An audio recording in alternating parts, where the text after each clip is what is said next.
999 days आपका business आपसे सब कुछ ले लेगा, फिर आपको देना शुरू करता है।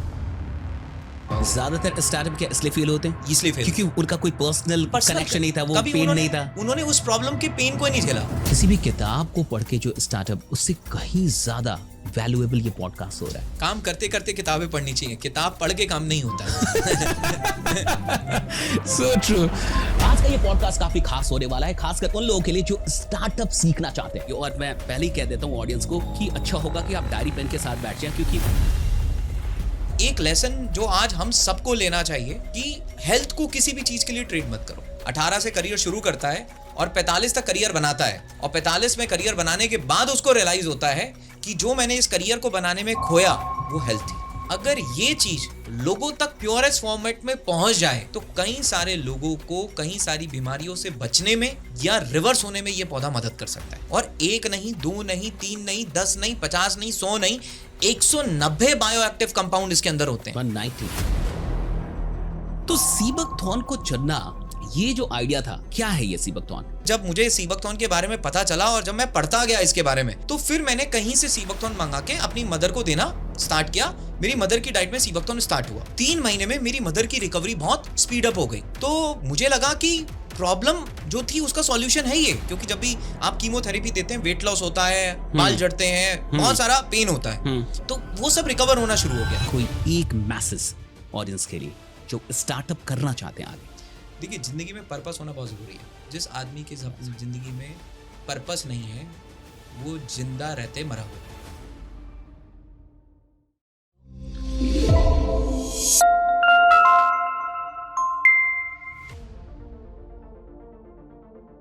नमस्कार दोस्तों, मैं आशीष कुमार तिवारी और स्वागत करता हूं एक बार फिर से आप सबका एसकेटी पॉडकास्ट पे। आज का ये पॉडकास्ट काफी खास होने वाला है, खासकर उन लोगों के लिए जो स्टार्टअप सीखना चाहते हैं। अभी भी दुनिया में 90% ऐसे लोग हैं जो स्टार्टअप करना तो चाहते हैं, लेकिन उनको पता नहीं कि आखिरकार वो स्टेप क्या ले। आज मेरे साथ इस पॉडकास्ट पे जो गेस्ट हैं वो स्टार्टअप के सारे फेजेस से गुजर चुके हैं। ऐसा माना जाता है कि 90% स्टार्टअप पहले साल में ही फेल हो जाते हैं, लेकिन वो एक ऐसे इंसान है जिन्होंने स्टार्टअप सिर्फ शुरू नहीं किया बल्कि उसको सफल भी बनाया। यानी आइडिया से लेके सक्सेस तक की जर्नी उन्होंने हासिल की। तो बिना देर किए सबसे पहले तो उनका स्वागत करते हैं। आइए मिलकर स्वागत करते हैं उदित चावला जी का। स्वागत है sir. Thank you sir. And मैं आपकी एनर्जी का बहुत बड़ा फैन हूँ। राइट, जिस एनर्जी और एंथुसिज्म के साथ आप बात करते हैं और वो जो ट्रांसफर होती है सर, वो एक अलग ही कमाल है। हेल्थ एंड वेलनेस को चुनने के पीछे क्या कारण था? और आज का ये पूरा पॉडकास्ट, क्योंकि मुझे नहीं लगता कि आपसे बढ़िया स्टार्टअप कोई सिखा पाएगा, तो हम इसे एक स्टार्टअप मास्टर क्लास बना रहे हैं सबके लिए। और मैं पहले ही कह देता हूं ऑडियंस को कि अच्छा होगा कि आप डायरी पेन के साथ बैठ जाएं, क्योंकि उदित चावला जी के पास जो अनुभव है, आप इनकी उम्र पे मत जाइए। 5 साल के अंदर 250 करोड़ की वैल्यूएशन है, और अमेजोन पे जूस कैटेगरी में नंबर 1 है सर। और हेल्थ एंड वेलनेस टॉप 5। आप समझ रहे हैं, 5 साल के अंदर सब कुछ किया है। तो shark tank season 5, yes season 5। आप सोच लो ये क्या होने वाला आज का पॉडकास्ट। तो शुरुआत यहीं से करेंगे कि हेल्थ एंड वेलनेस को चुनने के पीछे क्या कारण था? सर, इसका जो ट्रांसफॉर्मेशन आया, हेल्थ एंड वेलनेस की तरफ रुझान आया, वो 2019 में जाता है। Okay. उससे पहले मैं अपनी लाइफ में, करियर में हम लोग अच्छा कर रहे थे। Good. और हेल्थ से दूर दूर तक हमारा कोई कनेक्शन नहीं था। शायद कुछ और कर रहे थे प्रोफेशनली। हाँ, प्रोफेशनली कुछ और कर रहे थे, और हेल्थ से दूर दूर तक कोई कनेक्शन नहीं था। राइट, हेल्थ के प्रोडक्ट्स से कोई लेना देना, कोई लाइफस्टाइल में भी हेल्थ एंड वेलनेस कभी प्रायोरिटी नहीं थी। Okay, good. और जो फूड हैबिट्स थी, जो लिविंग हैबिट्स थी, अपने काम में इतने व्यस्त थे कि हेल्थ कभी प्रायोरिटी थी ही नहीं, और हेल्थ कभी प्रायोरिटी में आया ही नहीं। क्योंकि 20s में थे अपने, और अपनी 20s में जो माइंड में थॉट्स थे वो करियर को लेकर, फाइनेंस को लेकर, ये सारे गोल्स थे, और हेल्थ को लेकर कहीं कोई गोल था ही नहीं हमारी ज़िंदगी में। लेकिन मुझे अभी भी याद है कि 2019-20 की बात होगी।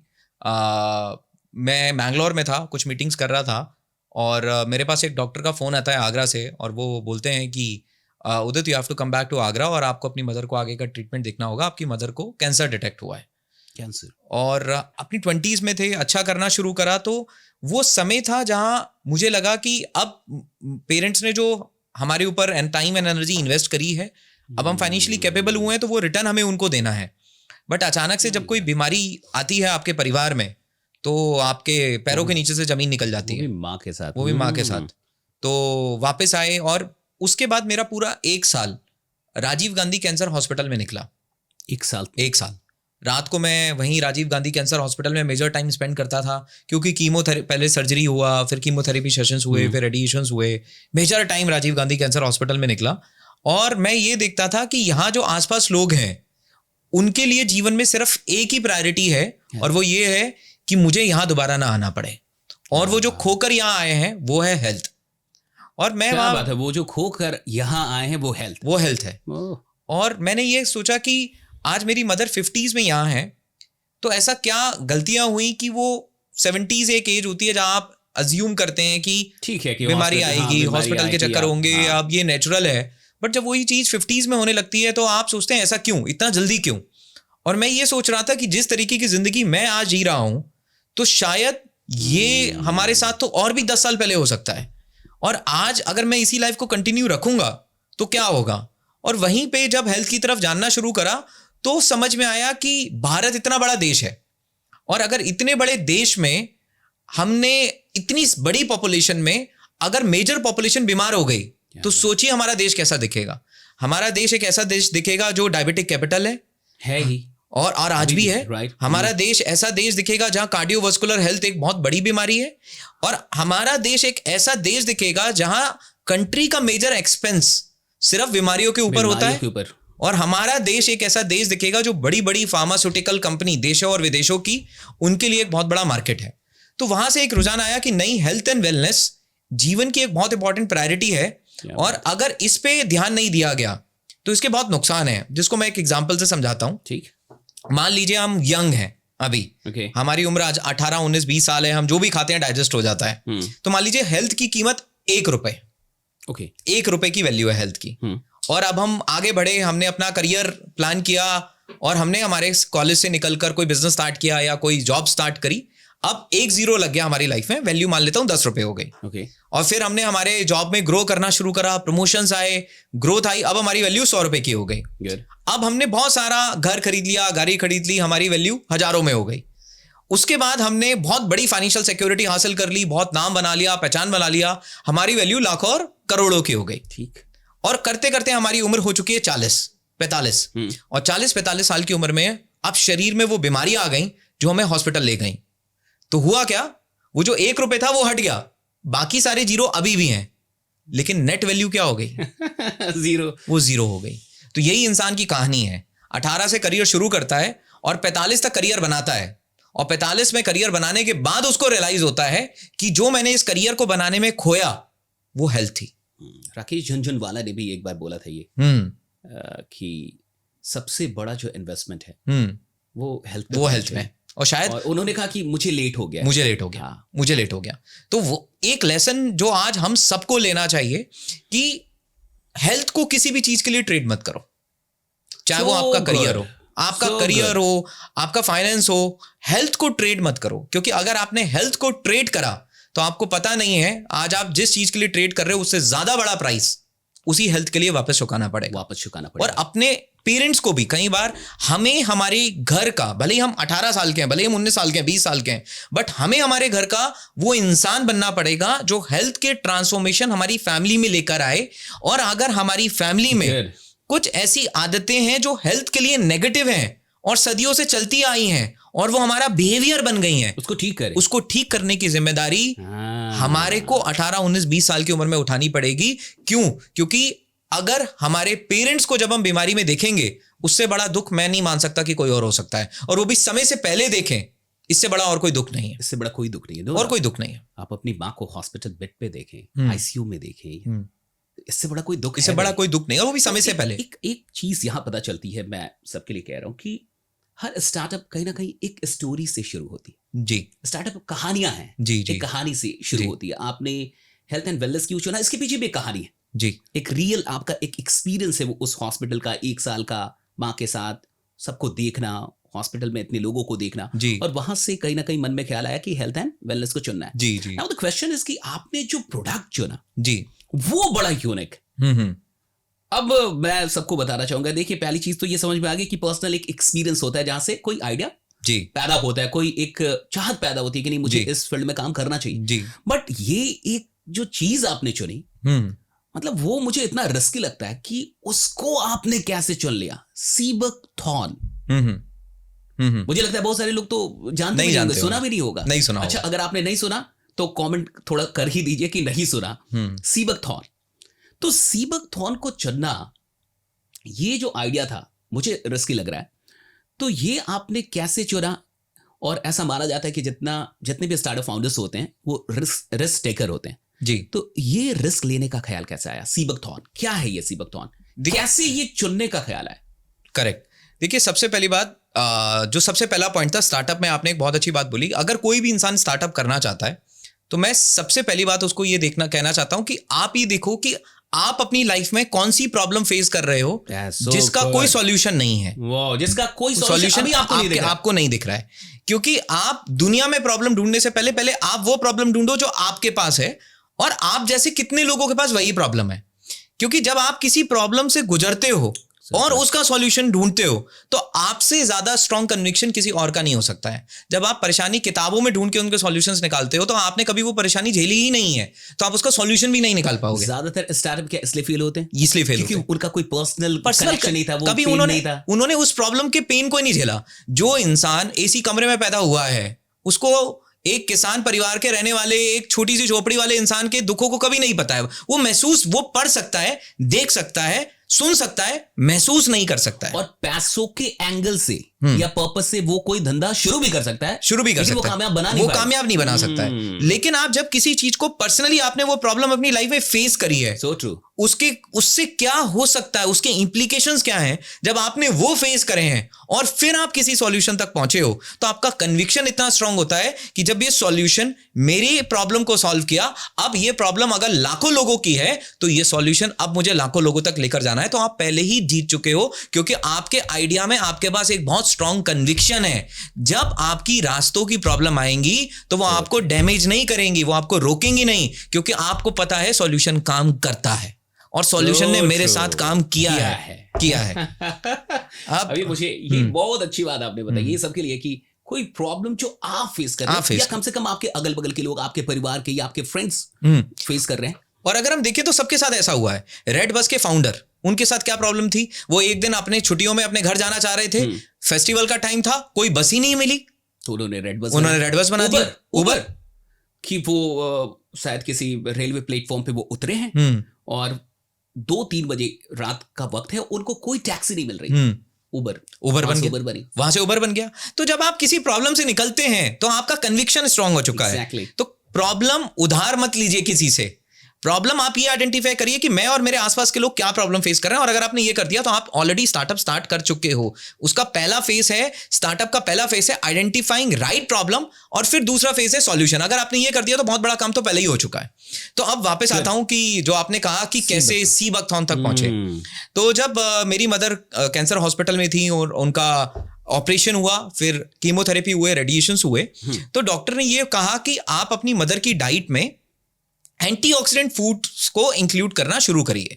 ऐसा खाना इंक्लूड करिए जो बहुत ही हाईली एंटीऑक्सीडेंट्स की प्रॉपर्टीज उसके अंदर है। अच्छा, मैं आपको बताऊं, पढ़ने लिखने में हम बहुत अच्छे थे, लेकिन उस समय तक एंटीऑक्सीडेंट शब्द हमने ग्रीन टी के ऐड में सुना था बस। क्या होता है एंटीऑक्सीडेंट? बीटेक, हाँ, इंजीनियरिंग, इलेक्ट्रॉनिक्स इंस्ट्रूमेंटेशन, E&I। तो क्या होता है एंटीऑक्सीडेंट, ये दूर दूर तक भी पता नहीं था।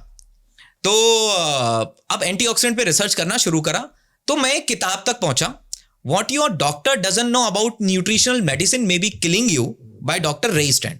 और मैं ये बोलता हूं कि हर इंसान जो जीवन में अपनी हेल्थ को समझना चाहता है, ठीक, आज के समय में हर किसी को BYOD बनने की जरूरत है, that is be your own doctor.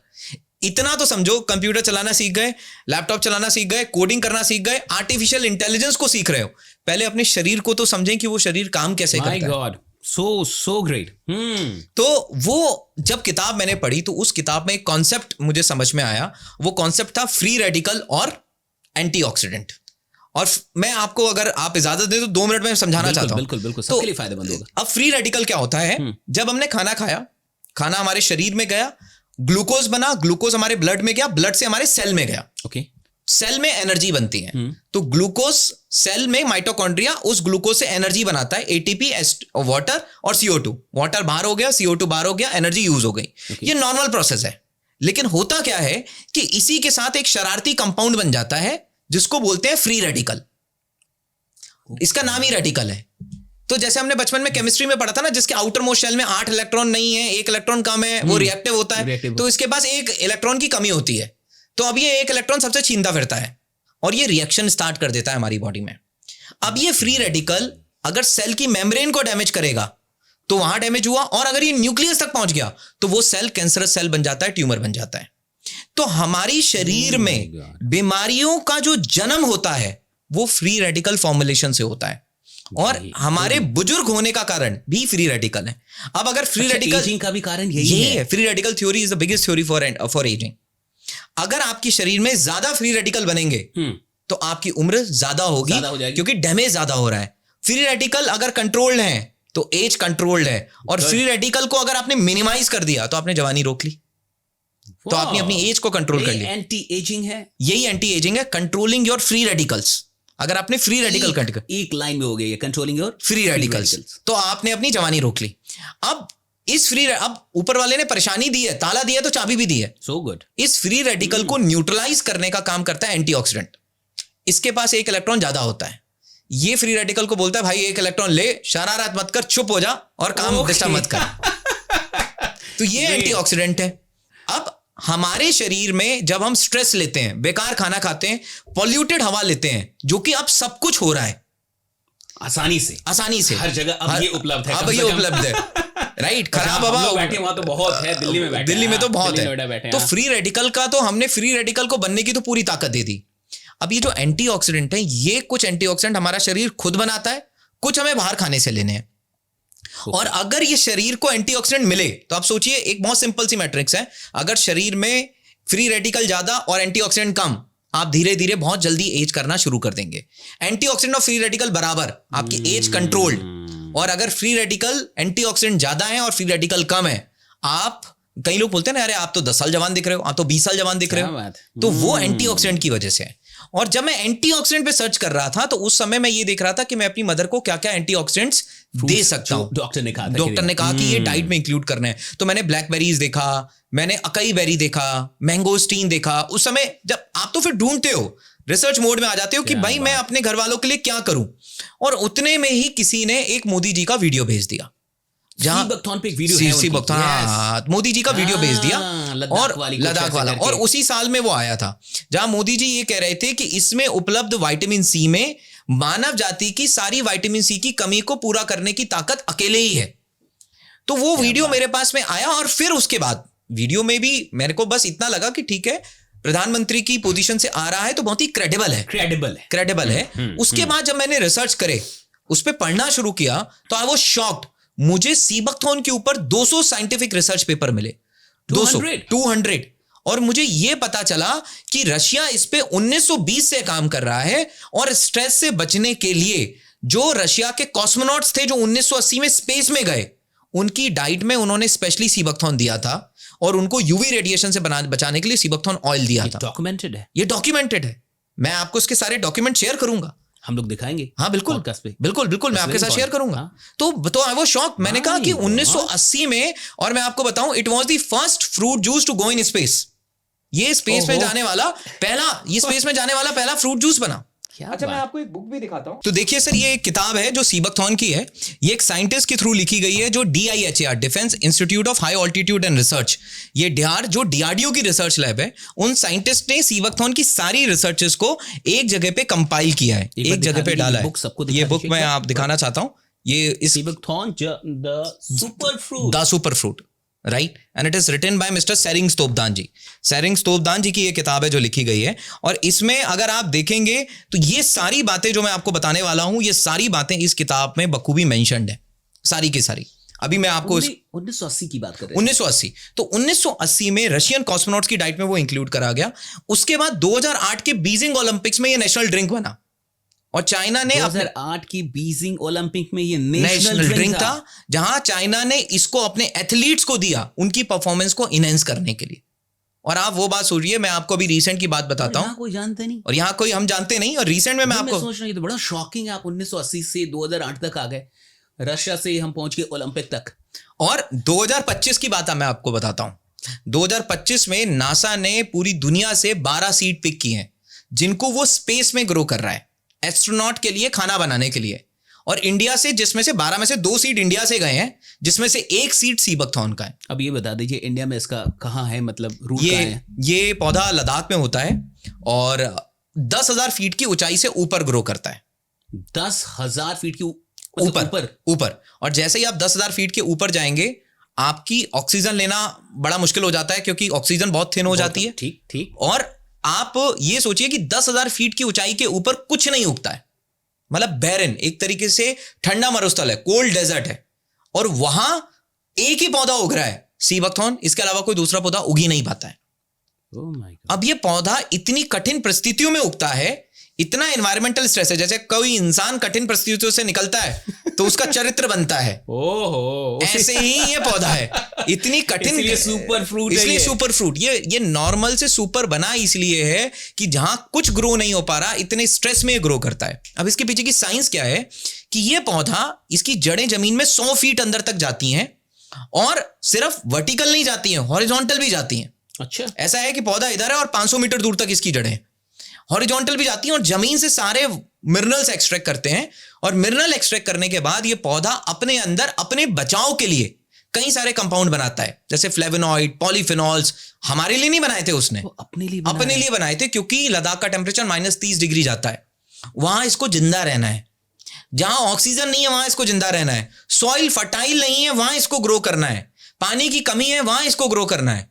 और यही कारण है, जब ये कंपाउंड सारे इसके अंदर बन के आ जाते हैं, और 1 नहीं, 2 नहीं, 3 नहीं, 10 नहीं, 50 नहीं, 100 नहीं, 190 बायोएक्टिव कंपाउंड इसके अंदर होते हैं। 190 बायोएक्टिव कंपाउंड। अब जब 190 बायोएक्टिव कंपाउंड इसके अंदर बनते हैं, तो ये पौधा एक नॉर्मल प्लांट से एक मेडिसिनल प्लांट, मैं बोलूंगा एक सुपर प्लांट में कन्वर्ट हो जाता है।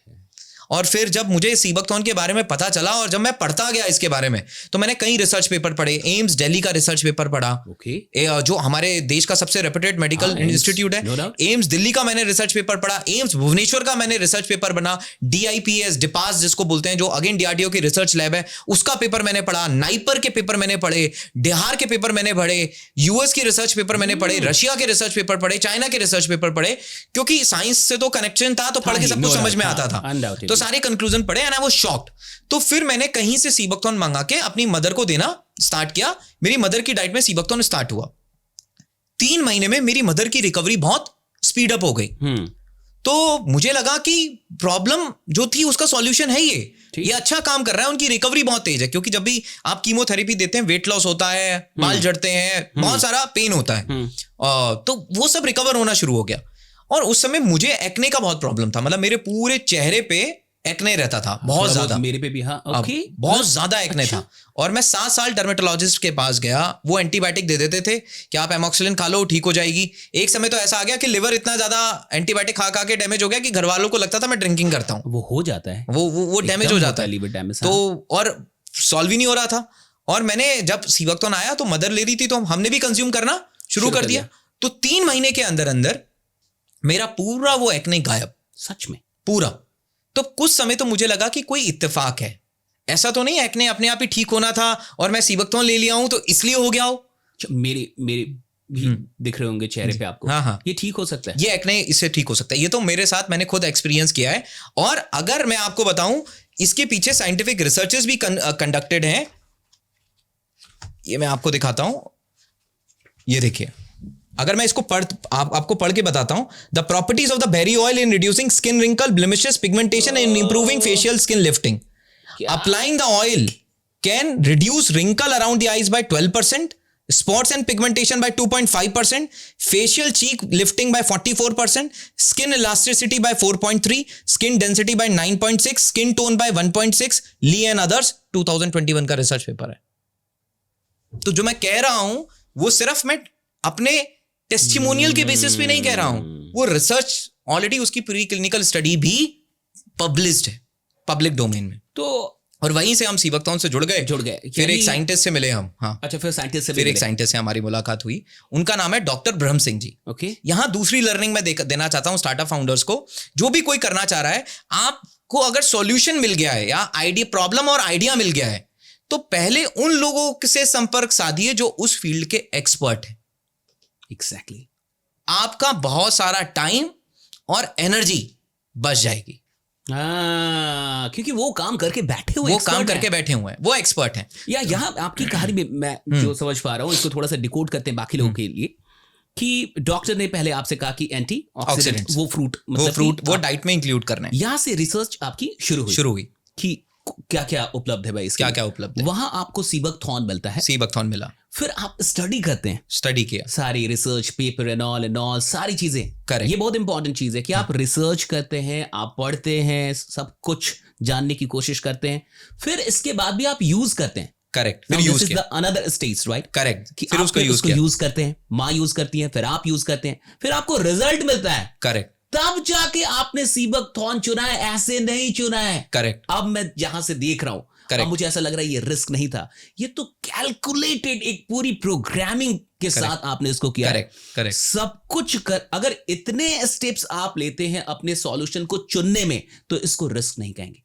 और तभी हाँ, जो हमें बाहर से दिखता है, करेक्ट, कि इन्होंने रिस्क लिया है, करेक्ट, तो वो रिस्क को अंदर से जानोगे तो लगेगा कि ये पैटर्न है, this is the system, this is the pattern. इसको अगर आप फॉलो करेंगे तो डेफिनेटली आप रिस्क लेने की हिम्मत कर पाएंगे। करेक्ट, अब मैं समझ रहा हूं कि आपने हिम्मत क्यों की होगी। करेक्ट, अभी आप साइंटिस्ट से भी मिलने जा रहे हैं। करेक्ट। तो दिस इज अमेजिंग, ये सबके लिए एक अमेजिंग मास्टर क्लास चल रहा है। बिल्कुल, आपने बिल्कुल ठीक कहा कि अगर आपने बिना कन्विक्शन के, आपको खुद ही अपने सॉल्यूशन पे बिलीव नहीं था और आप आगे बढ़ गए, तो जहां दो लोग आएंगे कि भाई तुम गलत कर रहे हो, तो आपके तो पैर हिलने लगेंगे, आप तो खुद ही डाउट में आ जाओगे। लेकिन जब आप उसके सॉल्यूशन पे इतना बिलीव कर चुके हो, क्योंकि आपने उसको सॉल्यूशन खुद महसूस किया है कि ये वर्क करता है, तो फिर आपको 2 लोग आके, 3 लोग आके, 4 लोग आके इग्नोर करे, कोई जो आप नहीं मानोगे। आपको पता है कि आज बस मेरी प्रॉब्लम बस ये है कि आज मैं इसको समझा नहीं पा रहा हूं। मैं आज इसको समझा नहीं पा रहा हूं, बस यही मेरी प्रॉब्लम है। और मेरे काम में और मेरे सॉल्यूशन में प्रॉब्लम नहीं है, मेरे एक्सप्लेनेशन में प्रॉब्लम है कि आज मैं वो बिलीव ट्रांसफर नहीं कर पा रहा हूं। चलो कोई बात नहीं, वो समय के साथ होगा। तो फिर उसके बाद सर जर्नी आगे बढ़ी, हम साइंटिस्ट से मिले, उनका नाम है डॉक्टर ब्रह्म सिंह जी। और जीवन में मैं ये मानता हूं कि जब आप किसी चीज के पीछे शिद्दत से जाते हो, तो वो ऊपर वाला बाकी का काम रचता है, वो आपको कनेक्ट करता है, वो प्योर सोल्स आपको आपकी जिंदगी में भेजना शुरू करेगा, वो ऐसे लोगों को आपकी जिंदगी में भेजना शुरू करेगा जो आपको लगेगा कि ये तो भगवान ही है हमारे लिए, जो उतर के आए और जिन्होंने हमें आगे का रास्ता दिखाया। तो हम डॉक्टर ब्रह्म सिंह जी से मिले, उनके घर पहुंचे, हमने देखा मयूर विहार, दिल्ली।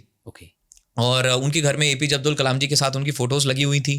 तो हमने उनसे पूछा तो उन्होंने बताया, हाँ मैंने एपीजे अब्दुल कलाम जी के साथ भी काम किया है, और मैंने मनोहर पारिकर जी के साथ भी काम किया है, क्योंकि वो डीआरडीओ के सीनियर साइंटिस्ट थे और DIHAR के वो डायरेक्टर रहे काफी लंबे समय तक। अच्छा। जो रिसर्च लैब लद्दाख में है, तो वहां उनका मेन रोल यही था कि जो सियाचिन में पोस्टेड आर्मी सोल्जर्स हैं, उनके लिए कुछ बनाओ, उनके लिए कुछ ऐसा करो कि उनको लोकली सोर्स्ड, मतलब कुछ ऐसी चीजें जो यहीं से आई हैं, सोर्स करके आर्मी के सोल्जर्स को मिले और उनकी ताकत बढ़ाएं और उनको न्यूट्रिशन मिल पाए सियाचिन में, क्योंकि वहां तो आलू भी जम जाता है, टमाटर भी जम जाता है। इतनी कठिन, मतलब कठिन है, हाँ। दुनिया की सबसे कठिन पोस्टिंग सियाचिन की। तो जब हम उनसे मिले तो हमने बोला कि सर ये हमें सीबकथॉर्न पता चला है, हमने वीडियो देखा, यूज किया, रिजल्ट भी अच्छे मिले, तो कोई नई चीज है। बोले बेटा आपके लिए नया है, मैं इस पे पिछले 20 सालों से काम कर रहा हूँ। वो काम कर रहे हैं, मैं 20 सालों से काम कर रहा हूँ। और बोले बेटा मेरे को इसमें I have been awarded Padmashri award in 2014 for my work on sea buckthorn. 2014 में work on sea buckthorn Padmashri award से सम्मानित किया गया उनको 2014 में। जब कैसे छूटा हुआ था ना, तो हमने ये सोचा कि एक पौधा, उसको नहीं जानते, उस पौधे पे साइंटिस्ट ने 20 साल से ज्यादा काम किया, वो भी हम नहीं जानते, और पद्मश्री मिल चुका है, और ये हम नहीं जानते, और हम क्या, हमारा पूरा देश नहीं जानता है। तो वहां हमें वो शॉकिंग, और वहां से ये मन में आया कि ये बात तो पहुंचनी चाहिए लोगों तक। बिल्कुल, हाँ, अगर कोई इतनी अच्छी चीज है तो डेफिनेटली लोगों तक पहुंचनी चाहिए। फिर और हम काम करते रहे, और उनके गाइडेंस में फिर हम लोग लद्दाख पहुंचे।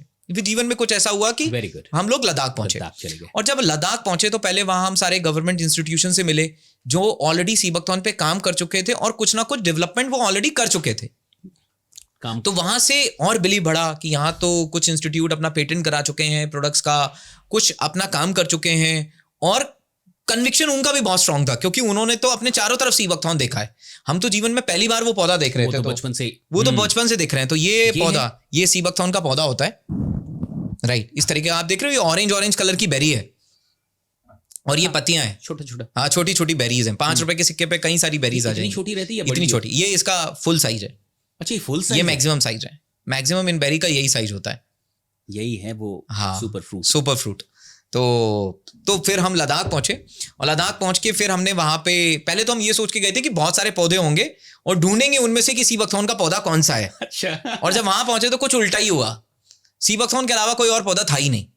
मतलब जो भी पौधा हमें दिख रहा था हाँ। वो सीबकथॉर्न का था, कुछ और कल्टीवेट ही नहीं हो रहा था।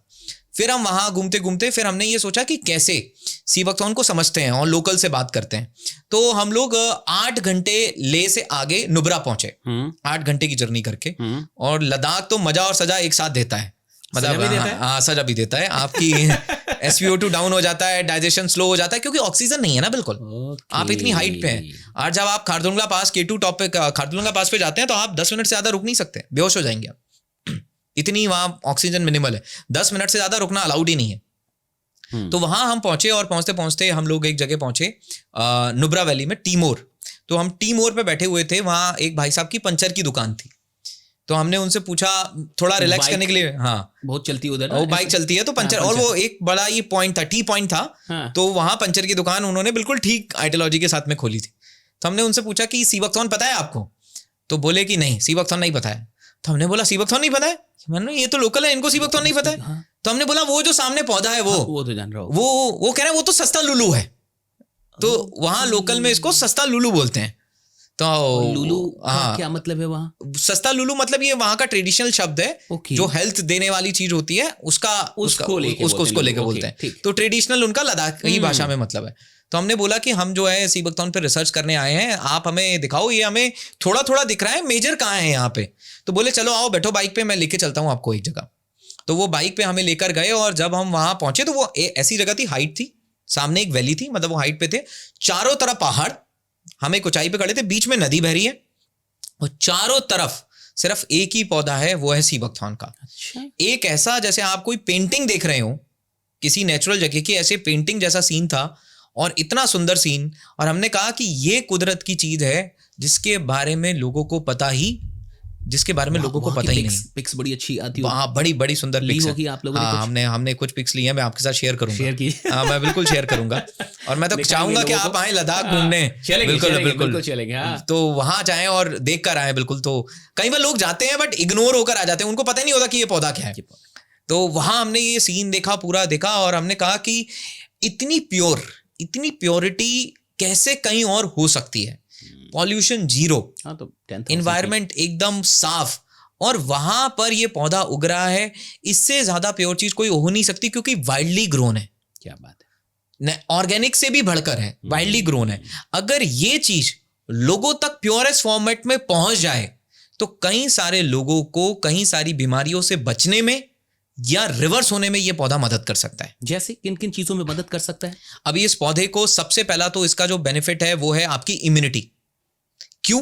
क्योंकि इसमें विटामिन सी संतरे से 60 गुना ज्यादा है, 60 टाइम्स। संतरे के अंदर 56 mg पर 100 ग्राम विटामिन सी होता है मैक्सिमम। सीबकथॉर्न बेरी में 3909 mg तक जाता है। Oh my God. 3909, 60 गुना। और आंवले से भी कई गुना ज्यादा। आप एक बेरी अगर इसकी चखेंगे कभी, मेरे मन में अभी आंवला ही आ रहा था। हाँ, तो आंवले में कम होता है, आंवले से भी ज्यादा है, आंवले से भी लगभग 20 गुना ज्यादा है इसमें। आप अगर एक बेरी चखेंगे तो आपके चेहरे के एक्सप्रेशन बदल जाएंगे। अच्छा। हाँ, ऐसा इसका ये है। मैं चाहता हूं कि अगर आप टेस्ट करना चाहें सीबकथॉर्न, ये अपना ये जूस है। हाँ, ये हमने इसके पल्प से बनाया। इसके पल्प से ये बनाया, यही नंबर 1 पे है, यही अमेज़न के नंबर 1 पे है। तो अगर एक ग्लास हमारे पास में ग्लास तो है। अच्छा, एक एम्प्टी ग्लास मिल सकता है? मैं चाहती ग्लास। अच्छा, तब तक डिकोड कर देते हैं लोगों के लिए। करेक्ट। तो कि कुछ चीजें डिकोड कर रहे हैं। आप इसके बाद से साइंटिस्ट से मिलने जाते हैं, हाँ, यानी आप एक एक्सपर्ट से मिलते हैं उस Expert से फील्ड के, मिलते उस प्रोडक्ट के, जो भी चीजें आपको लॉन्च करनी है, Correct. आपको बेचनी है। That's great. उसके बाद से एक इंटरेस्टिंग चीज मुझे देखिए कि आप उस जगह पे जाते हो और लोकल से बात लोकल से बात करते हैं, वहां पे, और जो मींस क्योंकि कई बार एक्सपर्ट सिर्फ इंस्टीट्यूशंस है वहां पे मिलते हैं, कई बार क्या क्या काम हुआ है। कई बार कोई ग्राउंड से जुड़ा इंसान भी एक्सपर्ट हो सकता है, क्योंकि वो उस काम में ग्राउंड से जुड़ा हुआ है। नहीं, मुझे अब आपकी सफलता का राज समझ में आ रहा है कि आप एक्सपर्ट, आप मान के चलो टॉप, लोकल्स मान लो आप सीधे ग्राउंड, यस, आप दोनों से बात कर रहे हो। दोनों से बात कर रहे थे। आप उनसे भी बात कर रहे हो जो रिसर्च कर रहे हैं, आप उससे भी बात करो जो पढ़ा लिखा भी नहीं है, लेकिन वो लोकल है। वो लोकल है, वो ट्रेडिशनली वो जानते हैं कि इसका क्या काम है और क्या काम नहीं है। वो साइंटिस्ट वो बता रहा है जो उनको लैब में मिला, हाँ। और लोकल वो बता रहा है जो वो सदियों से सुनता, देखता और महसूस करता हुआ है। ये सब कुछ रिसर्च पार्ट है एक तरीके का। ये सब रिसर्च ये सब रिसर्च फेज है, राइट। स्टार्टअप में ये फेज कितना इंपॉर्टेंट है? स्टार्टअप में मैं ये बोलता हूं ये फेज उतना ही इंपॉर्टेंट है जितना एक मकान में नींव। अगर आपकी नींव नहीं है तो आप कितनी जल्दी ही बिल्डिंग चढ़ा लो, वो दीवार एक क्रैक में गिर जाएगी। लेकिन अगर एक फाउंडेशन स्ट्रांग डाली गई है तो भले वो दिखा ना हो, कभी जो नींव होती है, जैसे पेड़ की जो जड़ होती है, जब बीज बोया जाता है तो वो हमें नहीं दिखता है, बट वो अंदर ही अंदर जड़ें अपनी बना रहा होता है। वही है बिजनेस की रिसर्च, वो जड़ें बनाना, क्योंकि जिस दिन स्टेम निकलेगा उसको सारा खाना तो इस रूट ने देना है ना। और मुझे लगता है कि जब लोग स्टार्टअप करते हैं तो ये जो रिसर्च वाला पार्ट है, इस पे ज्यादा टाइम नहीं देते, जल्दीबाजी में रहते हैं कि कितनी जल्दी प्रोडक्ट लॉन्च कर दें। जोश में नहीं, होश में काम करना। जोश में नहीं शुरू करें। जोश में नहीं, होश चाहिए। इसमें अच्छा टाइम दिया होगा मुझे लगता है आपने। हमारे लगभग 1 से 1.5 साल का समय इसमें गया, केवल इस पे गया, सिर्फ इस पे। मतलब ये सबको सुनना चाहिए, ये सबको समझना चाहिए। अगर आपने रिसर्च नहीं किया है, आपने ग्राउंड वर्क नहीं किया है, आपने तैयारी नहीं की है, इसका मतलब यह है कि बॉर्डर मूवी देखने के बाद आपको बॉर्डर पे छोड़ दिया गया, आप क्या कर लोगे? कुछ नहीं कर पाओगे। एक सिपाही जो लड़ने जाता है, पहले उसकी सालों ट्रेनिंग होती है, तब जाके उसको, और पहली पोस्टिंग उसकी बॉर्डर पे भी नहीं होती है, उसने बहुत सारी डेमो फाइट्स करी होती हैं, तब जाके वो लड़ने के लिए कैपेबल बनता है। एक बैट्समैन सीधा जाके इंटरनेशनल मैच नहीं खेलता, वो एक सिस्टम के थ्रू जाता है। अगर आप एंटरप्रेन्योरशिप में आना चाहते हो तो ऐसा नहीं है कि एक्साइटमेंट में काम करो। एंटरप्रेन्योरशिप में सबसे खतरनाक चीज एक्साइटमेंट है और सबसे अच्छी चीज एक्साइटमेंट है। जब आप रिसर्च कर रहे हो, शुरू होने से पहले आप में ठंड होनी चाहिए और शुरू होने के बाद आप में गर्मी होनी चाहिए। शुरू होने से पहले आप बिल्कुल ठंड रखो, आप पेशेंस रखो, सब्र रखो, एक एक चीज की गहराई में जाओ, एक एक चीज को समझो, हर पॉजिटिव देखो और नेगेटिव देखो। लेकिन जिस दिन शुरू हो जाओ उस दिन आपकी गर्मी से ज्यादा किसी दूसरे की गर्मी नहीं होनी चाहिए। उस दिन आपके एक्साइटमेंट से ज्यादा किसी दूसरे का एक्साइटमेंट नहीं होना चाहिए। उस दिन आपकी तेजी से ज्यादा किसी की तेजी नहीं होनी चाहिए, फिर आप तेज भागो। लेकिन जब आप रिसर्च मोड में हो, जब आप जड़ें बना रहे हो, शांति से पॉजिटिव सोचो, नेगेटिव सोचो, क्रिटिसिज्म सोचो। सिर्फ हम क्या होते हैं, हम किसी चीज पे काम करना चाहते हैं, अच्छा सोचते हैं। मैं बोलता हूं शुरू करने से पहले नेगेटिव सोचो, बुरा क्या हो सकता है, गलत क्या हो सकता है, और क्या गलत हो सकता है, और क्या नेगेटिव हो सकता है। और सारा नेगेटिव जब आप पेपर पे लिख दोगे, फिर ये लिखो कि इस नेगेटिव को कैसे बचाया जा सकता है, इसको कैसे कंट्रोल किया जा सकता है, इसमें क्या हो सकता है। तो अब क्या है, जब आप बाहर निकले ना, तो आप हर चीज के लिए मेंटली प्रिपेयर होके निकले हो। अब एक प्रॉब्लम जो लोगों को आती है यहाँ पे, कि ये जो रिसर्च का पार्ट है, चूंकि ये 6 महीने का हो सकता है, 1 साल का हो सकता है, आपके हिस्से में ये लगभग 1 साल तक रहा। बहुत सारे ऐसे लोग हैं जो प्रोफेशनल्स होते हैं, जो आप कर रहे हैं, कुछ कर रहे हैं, तो यहां अब रिस्क का खेल आता है, यहां रिस्क एंट्री लेती है, क्योंकि बहुत सारे काम आपको छोड़ने पड़े होंगे, शायद जो आप काम कर रहे होंगे उसको स्टॉप करना पड़ा होगा।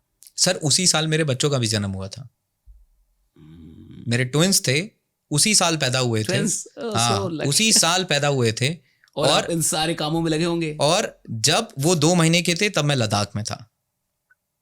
ये सेक्रीफाइस आप मतलब सेक्रीफाइस क्या, ये पैशन था, किसी चीज को आप करना चाह रहे हो और आप बिल्ड करना चाह रहे हो, तो आपको उसको समय देना पड़ेगा। और मैं कहता हूं आपने बतख देखी है, ऊपर एकदम शांत होती है, नीचे बहुत, और अंदर ही अंदर उसके पैर चलते रहते हैं। आप जॉब कर रहे हो, करते रहो, लेकिन उसके अंदर ही अंदर अगर आपका कोई आइडिया है, आप उस पर काम करते रहो, रिसर्च करते रहो। आप पढ़ाई कर रहे हो, करते रहो, उसको मत बिगाड़ो। एक चीज को बिगाड़ के दूसरा बनाना मतलब गड्ढे में कूद के फिर बाहर निकलना। राइट? ओहो, फिर से बोलिए।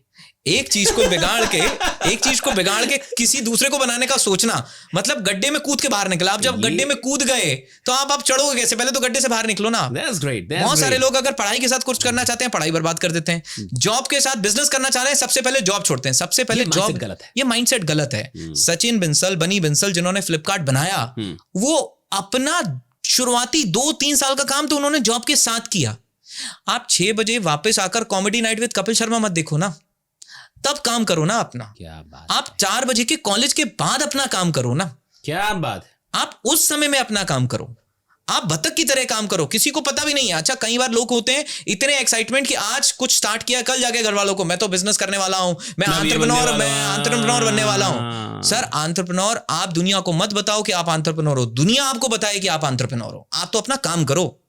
दुनिया आपको बोले अरे भाई आप तो फाउंडर हो, आप तो एंटरप्रेन्योर हो, आपने तो बिजनेस किया है। Great. दुनिया आपको बोलनी चाहिए। आप जाके दुनिया को मत बोलो कि मैं फाउंडर हूं, मैं क्या हूं। आप तो अपने काम पे ध्यान दो। आपका दिमाग, ध्यान काम पे होना चाहिए। ये बताने पे नहीं होना चाहिए कि मैं कौन हूं, मैं क्या हूं। आप कौन हो ये दुनिया बताएगी। आप अपना काम में ध्यान दो, और अगर आप अपने काम में ध्यान दोगे, दुनिया बताती रहेगी आप कौन हो। कभी कुछ बताएगी आप कौन हो, कभी कुछ बताएगी आप कौन हो, कभी कुछ बताएगी आप कौन हो। लद्दाख पहुंच गए हम, सारी रिसर्च कर ली। फिर हम वहां एक पंचर वाले से मिले, ठीक, और पंचर वाले से मिलकर वो हमें एक पॉइंट पे लेके गया। तो पूरा हमने ये देखा, वहां हम अवेलेबिलिटी देख रहे थे। फिर हमने उनसे पूछा, अभी तक कागज की अवेलेबिलिटी हम देख चुके थे, 11,000 हेक्टेयर सीवकथॉन है। चाइना सबसे ज्यादा है, 2.13 मिलियन हेक्टेयर, और यहाँ भी ज्यादा है 2.13 मिलियन, क्योंकि चाइना ने कल्टीवेट कर दिया ना। अच्छा, उसने कल्टीवेशन कर लिया। चाइना ने 1500 प्रोडक्ट, जितना नेचुरली हो रहा है। अभी तक कल्टीवेशन, अब हमने स्टार्ट किया है। ओके, चाइना ने 1500 प्रोडक्ट बनाए हैं सीवकथॉन से। आप कितने बना रहे हैं अभी तो हम लोग, हमारे कुछ 50-60 के आसपास हैं। सबसे तेज प्रोडक्ट ये सबसे तेज प्रोडक्ट है। और मैं आपको बताऊं, चाइना के अंदर सीवकथॉन का बिजनेस $500 मिलियन का है। $500 मिलियन, $500 मिलियन, और इंडिया के अंदर अभी ये 900 करोड़ का है। आप सोच के देखिए। उसमें भी मुझे लगता है जब से वेलवेट आई है, मेजर कंट्रीब्यूटर हम, आप लोग मेजर कंट्रीब्यूटर हम है। तो यहाँ हमें सीखने को क्या मिलता है कि कई बार हमारे देश के बहुत अच्छे अवेलेबल रिसोर्सेज हैं, बट नोबडी हैज आइडेंटिफाइड। किसी ने आइडेंटिफाई नहीं करा उन रिसोर्सेज को। हमने सीवकथॉन को थोड़ी ना खोजा है, सीवकथॉन तो सालों से था। वही तो, अब आप 80 से रशिया से लेके यहाँ तक आ गए, ओलंपिक तक लेके आके। सीवकथॉन तो सालों से है, और दुनिया में सबसे ज्यादा सीवकथॉन दूसरे नंबर पे भारत में हो रहा है। ऐसा भी नहीं है कि कोई विदेशी चीज। दूसरे नंबर पे तो हम हैं, दूसरे नंबर पे हम हैं in terms of wild availability. अब इसको प्रोडक्ट में लेके आने में आपके पास क्या चैलेंजेस थे? अब वही मैं आपको बताने वाला हूं। तो हम उन पंचर वाले भाई साहब के साथ पहुंचे उनके घर। ठीक है, अच्छा, घर भी गए? उनके घर पहुंच गए, राइट। मतलब business is all about building relationships, right, is building relationships. आपको व्यापार में व्यवहार बनाना है। अगर आपको व्यवहार बनाना नहीं आता तो व्यापार नहीं बन सकता। आपको रिश्ते बनाने हैं, और रिश्ते आप तभी बना सकते हो जब आप अंदर और बाहर से एक हैं, आप अच्छे इंसान हैं, आप दूसरों के बारे में सोचते हैं। आप जो इंसान आपके साथ जुड़ रहा है, आप ये देखते हैं कि 2 तरीके से काम हो सकता है, राइट, कि how I can use people to build business. ठीक। दूसरा तरीका क्या है, how I can build people through business. मैं लोगों को कैसे ट्रांसफॉर्म कर सकता हूं बिजनेस करके। तो वहां हमें ये दिखा कि वो पंचर की दुकान वाले भाई साहब थे। हमने बोला कि देखो यहाँ पे हमें एक छोटी सी यूनिट लगानी पड़ेगी, और लोकल्स के साथ इकट्ठा करके ये बैरी को तोड़वाना पड़ेगा, और बैरी तोड़वा के हमें ये पूरा सिस्टम क्रिएट करना पड़ेगा। आप तैयार हो? अच्छा, उन भाई साहब की बात पता क्या थी? उनको आप कुछ भी बोलो, बोलते हाँ मैं रेडी हूं, हाँ सर हो जाएगा, हाँ सर हो जाएगा, हाँ सर कर लेंगे। तो हमें समझ में आ गया कि इस इंसान के पास ना नहीं है। क्या बात है। तो वो इंसान, वो पंचर की दुकान वाला आदमी है जिससे आप ये सब कुछ करना पड़ा। अच्छा, हो जाएगा, वो हो जाएगा, हाँ कर लेंगे, मेरे पास जगह है, पीछे जगह है, हम कर लेंगे। हमने कहा बैरी तोड़वानी होगी, लोग बोला सर मैं इकट्ठा करूंगा, आप ट्रेनिंग कर देना, आप बताना कैसे तोड़नी है, क्या करना है और कैसे। इससे एक चीज मुझे लग रहा है उदय जी की, यानी लोगों में पोटेंशियल होता है, लोगों में पोटेंशियल है, उस तक कोई पहुंच नहीं पा रहा। कोई पहुंच नहीं पा रहा। आप पहुंचे तो वो कह रहा है ना कि हाँ हो जाएगा जी, हमें लोग भी इकट्ठा कर लूंगा, हमें ये भी कर लूंगा, मेरे पास इतनी जमीन भी है। और मैं आपको ये बताऊं, पिछले साल ही has been awarded by mister Amit Shah ji, और उनकी पंचर की दुकान बंद हो चुकी है। अब उनके पास 3 गाड़ियां हैं, और एक सीजन में वो करोड़ों का टर्नओवर करते हैं, एक महीने में। एक महीने में, like a business partner. He is business partner, right. वो माइक्रो फूड एंटरप्रेन्योर हैं, और अमित शाह जी से और सरकार से उनकी सब्सिडी मिलती है, और बड़े बड़े गवर्नमेंट ऑफिशियल्स के साथ अब उठते बैठते हैं। उनकी पंचर की दुकान बंद हो गई।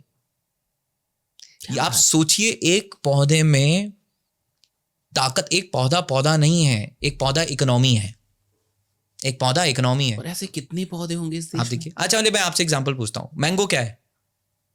पौधा ही है। फ्रूट है। हाँ मैंगो बिजनेस है, माजा, स्लाइस। मैंगो जब कोई एक ठेल वाला ठेले पे बेचता है, उसका घर चलता है। गर्मियों के सीजन में कितने सारे लोगों का परिवार सिर्फ आम से चलता है। ठीक। तो एक फ्रूट नहीं है, एक फ्रूट इकोनॉमिक्स है। अगर उसका पूरा सप्लाई चेन और प्रोसेस क्या कर दिया जाए, उसकी सप्लाई चेन बिल्ड कर दी जाए Good. और वैल्यू एडेड प्रोडक्ट बिल्ड कर दिए जाए, तो एक पौधा भी एक इकोनॉमिक्स है। और हमारे देश में बहुत पौधे हैं, क्या बहुत बात कुछ है। और हर चीज में इकोनॉमिक्स है, हर चीज में एम्प्लॉयमेंट क्रिएट करने का स्कोप है। तो मैं वापस जाता हूँ लद्दाख वाले भाई साहब के पास। घर पहुंचे आप। तो उनके घर पहुंचे, बातचीत करी। हाँ। और लद्दाख में जब हमने ये देखा कि भाई इनकी माता, उनकी मम्मी वो बड़ी बोरी उठा के ला रही थी, तो हमने कहा हम हेल्प कर देते हैं। बोले नहीं ये तो है, इनका रेगुलर है। तो हमने बोला क्या एज है? बोले 80 साल की है। तो हमने ये कहा कि 80 साल की बोरी उठा के आ रही है, इतनी एनर्जी कैसे है? ये बिहार उत्तर प्रदेश के लोग तो नहीं मान पाएंगे। तो हम लोग एकदम शॉक थे।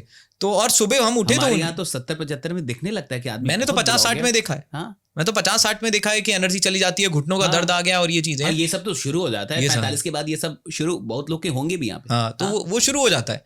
तो वहां हमें समझ में आया, तो हमने उनसे पूछा कि भाई ये लोकल में क्या है? तो बोले देखो सब्जी वब्जी तो वही खाते हैं जो सब आपके यहाँ है सर, हमारे यहाँ तो बस ये पौधा है, हम इसी को यूज करते रहते हैं हमारे काम में, इसकी चाय बना के पी लेते हैं। सीबकथॉर्न इसकी, क्योंकि और कोई पौधा ही नहीं है ना दूसरा, तो कहां से वो नेचुरल उनका यही है। तो उन्होंने बोला इनकी पत्तियों की चाय भी लेते हैं, और सर बेरी का पत्तियां तो हैं। हाँ, पत्तियों की चाय बना के पी लेते हैं, और सर इनकी बेरियों का हम जूस निकाल के रख लेते हैं अपने पास, और जब भी कोई खांसी जुकाम कुछ होता है तो इसका जूस पी जाते हैं। ये उन्होंने कहा। तो वहां बातचीत होने लगी। फिर उसके बाद हमने प्रोसेसिंग यूनिट लगाई, और फिर प्रोसेसिंग यूनिट लगा के हमने काम करना स्टार्ट किया। हमने पूरा पहला, उससे पहले ग्लास अभी तक नहीं आया, इस पे बात कर लेते हैं। हाँ। ग्लास कहाँ है भाई? हाँ चलिए मैं आपको टेस्ट कराता हूँ। टेस्ट कर रहा है भाई। इतना सुन के कम से कम थैंक यू दादा, थैंक यू। हाँ, अब मैं आपको ये टेस्ट कराता हूँ। हाँ। इतना काफी है, आप एक बार टेस्ट करके बताएं। हाँ, वैसे तो इसको पानी के साथ पीना है, बस आपको टेस्ट समझ में आए इसलिए मैं आपको। शार्क टैंक में भी आपने कराया था सब? हाँ, सारे शार्क्स ने टेस्ट किया था, सबने बहुत अच्छा। कौन थे शार्क्स? नमिता थापर थी, वरुण अलग थे मामा अर्थ के, और कुणाल बहल थे, व्रज बहल थे बीवा के, और फिर आपकी शुगर कॉस्मेटिक की थी। पूरे नाक होक तक मुझे इसका फील हो रहा है। हाँ, है ना? तो आपको एक खटास इसकी महसूस हो रही होगी। तो वो उसकी खटास जो है वो विटामिन सी की है। वैसे इसको पानी में मिला के जो है, पानी में मिला, हाँ, ये पानी, हाँ ये पानी है, इसमें मिलाइए आप थोड़ा। हाँ।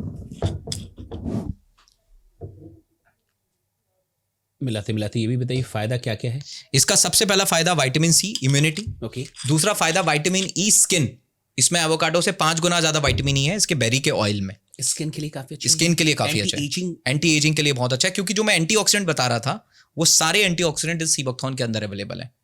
Vitamin C, vitamin E, vitamin A गाजर से 3 गुना ज्यादा, आप आंखों के लिए बहुत अच्छा।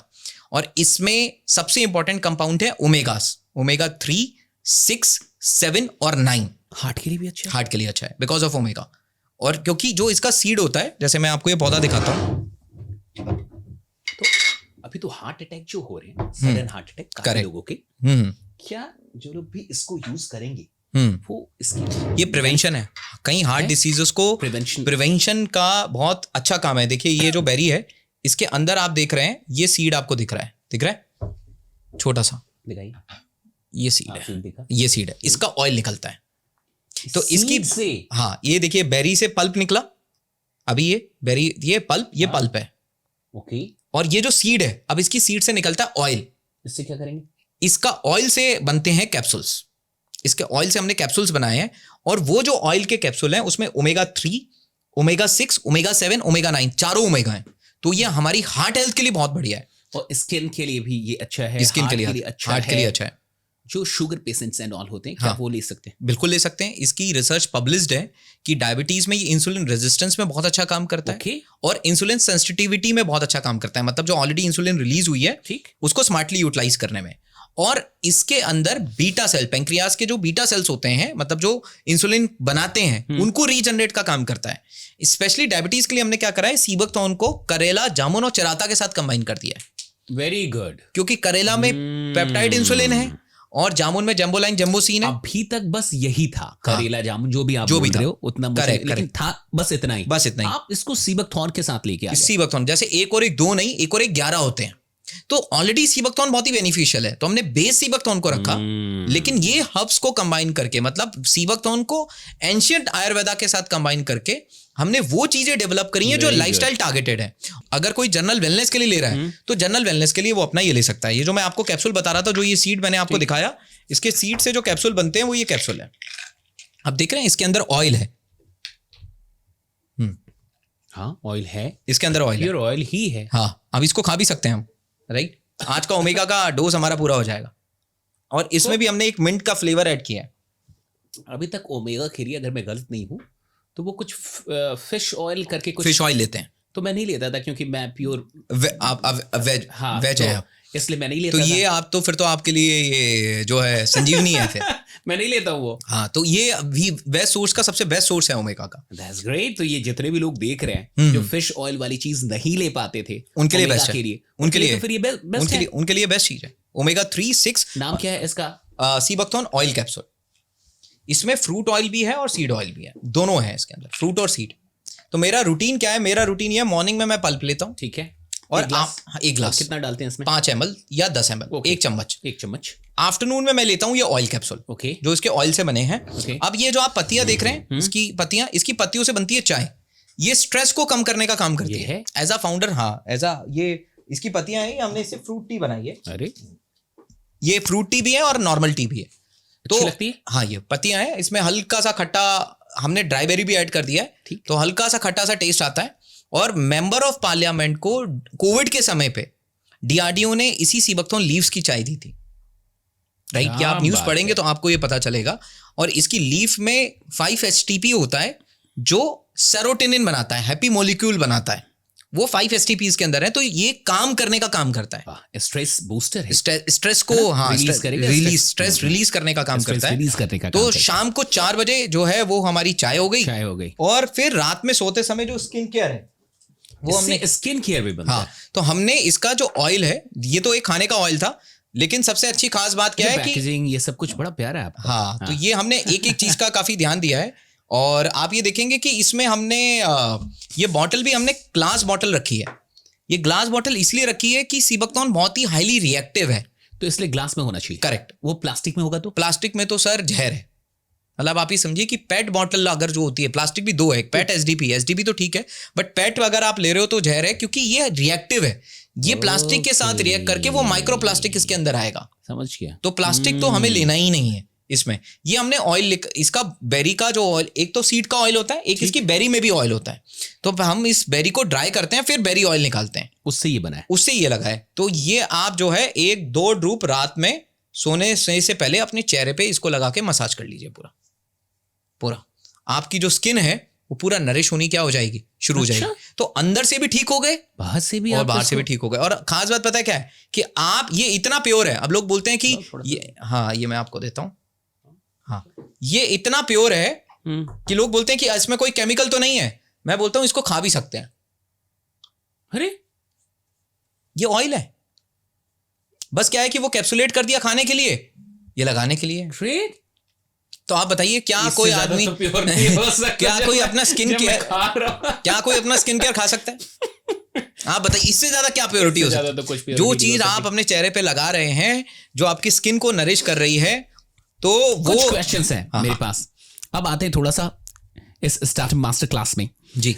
फाइनेंशियल चैलेंज, जैसे इसको फाइनली इस आइडिया को सब कुछ कर लेने के बाद प्रोडक्ट तक लाने में आपके पास फाइनेंशियल चैलेंजेस क्या थे? देखिए, और क्या वो रिस्क आपने लिया जिस रिस्क के दम पे स्टार्टअप्स जनरली बनते हैं? तो वो इनिशियल जो रिस्क था क्या था? देखिए, सबसे पहला रिस्क तो ये था कि अपने कंटिन्यूअस सोर्स ऑफ इनकम को जीरो करना। ठीक, राइट, ठीक। क्योंकि मैं लगभग 15 से 20 लाख रुपए, 25 लाख रुपए पर मंथ पे था। ओके। और उसको जीरो करके फिर कुछ नया स्टार्ट करना उसको छोड़ना एक मुश्किल काम है, मुश्किल काम No था। doubt, हाँ। और मुझे ये पता था कि एक बार छोड़ने के बाद वो वापस नहीं आएगा, तब तो और मुश्किल है, ठीक। तो it was like burning all the bridges. But एक स्मार्टली प्लानिंग मैंने ये करी कि अगर मैं अगले 3 साल तक कोई भी पैसे नहीं कमाता हूं तो मेरी फैमिली कैसे सरवाइव करेगी, इसकी क्लैरिटी मेरे पास होनी चाहिए। इमरजेंसी फंड, इमरजेंसी फंड, वो भी लगभग 2 से 3 साल तक 3 साल 999 दिन, 999 दिन का, 999 डेज आपका बिजनेस आपसे सब कुछ ले लेगा, फिर आपको देना शुरू करता है। 999 दिन आपका बिजनेस आपसे आपका टाइम, एनर्जी, इमोशन, पैसा सब कुछ लेता है। यानी क्या 1000 दिन आप जिंदा रह सकते हैं बिना किसी आउटर सोर्स ऑफ इनकम के? तो आप तो कूदे आप, तो आप कूदे, वरना तो एंटरप्रेन्योरशिप एक लग्जरी है। लग्जरी मतलब इसको अफोर्ड करना पहले उस 999 दिन को आपको पहले सेट करना है। अब उस 999 दिन को आप नौकरी करके सेट करो, पैसे बचा के सेट करो, या आपकी सिचुएशन ही ऐसी है कि आप बैचलर हो और कुछ नहीं है तो अच्छी बात है। बट अगर आपको 999 दिन अपने सेट करने हैं, मतलब आप ये अज्यूम कर लीजिए 999 डेज में 1 रुपया कमाने वाला नहीं हूं, अब बताओ क्या करूंगा। और मैं आपको बता रहा हूं फैक्ट स्टार्ट करने के बाद अगले लगभग 1 साल तक 1 भी रुपए नहीं आए, क्योंकि जो आए वो वापस ग्रोथ में चले गए। ओके। क्योंकि जब आप अर्न कर रहे हैं वो ग्रोथ में भी तो जा रहा है ना। आप किसी चीज को स्टार्ट करेंगे, वो भी तो बच्चा है ना, राइट? आप छोटे बच्चे को दूध पिलाएंगे या उसका दूध खुद पी जाएंगे? तो आपका बिजनेस तो बच्चा है, आपने एक बच्चा ही पाला है, छोटे से बच्चे को ही आपने जन्म दिया है, तो आपको उसी को करना है। तो मेरे को 2021 में हमारी शुरुआत हुई और 2021 से लेके 22 तक, 21 से 22 जुलाई 2021 से लेके अगले 1 साल तक शायद हमने कुछ कमाया होगा। मतलब एक तरीके से लगाया अराउंड कितना, क्या सब कुछ अपना लगा दिया? मतलब आप ये समझिए कि इसका रॉ मटेरियल लेने के लिए तो हमारे पास जितना तो कुछ था घर तक दाव पे लगा दिए, इसका रॉ मटेरियल खरीदने के लिए उसमें जो हमारे पास था वो सारा कुछ। क्योंकि एक ही महीना है आपके पास, आप सोचिए इसका चैलेंज, आप समझिए 1 महीना है, क्योंकि इसका फ्रूट साल में 1 बार आता है। किस मंथ में? सितंबर। बस तो आपको अपनी पूरी प्लानिंग साल भर की सितंबर में करनी है। ये गया तो हाथ से गया, 1 साल गया तो हाथ से गया। तो आपको पूरी ताकत लगा के एक प्लानिंग आपको पूरी साल भर की करनी है। यानी सब कुछ दांव पे लगाया उस रॉ मटेरियल के लिए। उस रॉ मटेरियल इतना विश्वास तब तक हो चुका था इन सारे रिसर्च से कि हम इसे पहुंचा लेंगे, और हम इन्वेस्टर्स के पास भी गए।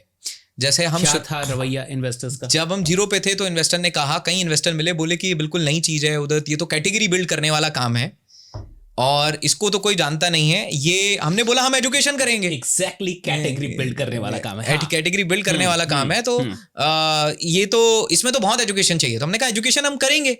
बोलेंगे एजुकेशन आप जैसे स्टार्टअप नहीं कर पाएंगे, एजुकेशन करना जाइंट का काम है, आईटीसी, HUL, ये बड़ी बड़ी कंपनी एजुकेशन करती हैं। तो जाने अनजाने में उनकी इसी बात को कभी कभी हमने, कहते हैं ना, कुछ चीजों को ईगो पे लेना भी बहुत जरूरी है। तो यही कर पाएंगे एजुकेट। तो हमने कहा कि अच्छा, हमारे मन में आया कि अगर हम नहीं करेंगे तो कौन करेगा? मैंने इतना रिसर्च कर लिया, इतना सब कुछ देख लिया। एग्जैक्टली मैंने कहा 20 साल से साइंटिस्ट काम कर रहे हैं, चाइना इस पे 1500 प्रोडक्ट बना चुका है, इंडिया में कुछ नहीं हुआ। सिर्फ क्योंकि किसी ने एक काम नहीं किया। इसकी एजुकेशन के ऊपर, किसी को एजुकेट करने के ऊपर किसी ने जिम्मेदारी नहीं उठाई। वेरी गुड, एजुकेट किसी ने नहीं किया। आपने जब ये प्रोडक्ट तैयार कर लिया तो अब आते हैं थोड़ी सी मार्केटिंग पे, क्योंकि बहुत ऐसे लोग हैं जिनके पास कमाल के प्रोडक्ट्स हैं, कमाल के आइडियाज हैं, कमाल की सर्विसेज हैं, but they are not able to market it. Correct. तो आज की इस स्टार्टअप मास्टर क्लास में मैं चाहूंगा कि हमारी सारी ऑडियंस ये जाने कि आखिरकार वेलवेट ने इस सीबकथॉन को कैसे मार्केट किया, कैसे आपने अमेज़न पे इसको नंबर 1 बना लिया जूस कैटेगरी में। अब आप ब्लिंकिट पे भी हैं शायद? जी, ब्लिंकिट पे भी हैं। आप अभी हमने कुछ देर 10 मिनट में आपके घर पहुंच सकते हैं। हाँ, किया भी था ऑर्डर। 10 मिनट में आपके घर पहुंच जाएंगे, राइट। तो बहुत ऐसे लोग हैं ना जिनको नहीं पता कि उनके प्रोडक्ट को मार्केट कैसे करना है। तो क्या इसमें स्टेप बाय स्टेप थोड़ा बात करें? देखिए, मैं ये कहता हूं कि सबसे पहला, अगर आप मार्केटिंग में जा रहे हो तो जो फाउंडर अपना सामान खुद नहीं बेच सकता, उसका बिजनेस नहीं हो सकता। क्या किया आपने खुद बेचने के लिए? हमने पार्क एक्टिवेशंस किए। मतलब सुबह सुबह पार्क के बाद खड़े हो गए, ठीक, एक लोगों को पैम्पलेट दिया और उनको समझाया, खुद से बांटा कि सीबकथॉन क्या होता है। सुनते रहो। हाँ, अपार्टमेंट के बाहर खड़े हुए, वहां पैम्पलेट बांटे, लोगों को समझाया कि सीबकथॉन क्या होता है। शहरों में ये हुआ इनिशियली? ये दिल्ली एनसीआर में हमने मेजरली किया था। ठीक है, दिल्ली एनसीआर में। ठीक है। उसके बाद संडे को पार्क के अंदर कैनोपी लगा के खड़े होते थे, हेल्थ सेशन करते थे, 20-20 25 मिनट समझाते थे कि सीबकथॉर्न क्या होता है। किसी पार्क में कोई ऐसी दिक्कत आई कि जहाँ पे रेस्ट्रिक्शन हुआ कि क्यों खड़े हो, क्या कर रहे हो? तो बहुत सारे सिक्योरिटी गार्ड ने भगा दिया हमें। सुनो बाबू, ये वो आदमी है जिनकी कंपनी आज 250 करोड़ की वैल्यूएशन रखती है, शार्क टैंक में जा चुके हैं, और कई सारे सिक्योरिटी गार्ड ने इनको भगा दिया है कि भाई क्या कर रहे हो आप यहाँ पे, क्या बेच रहे हो ये सब।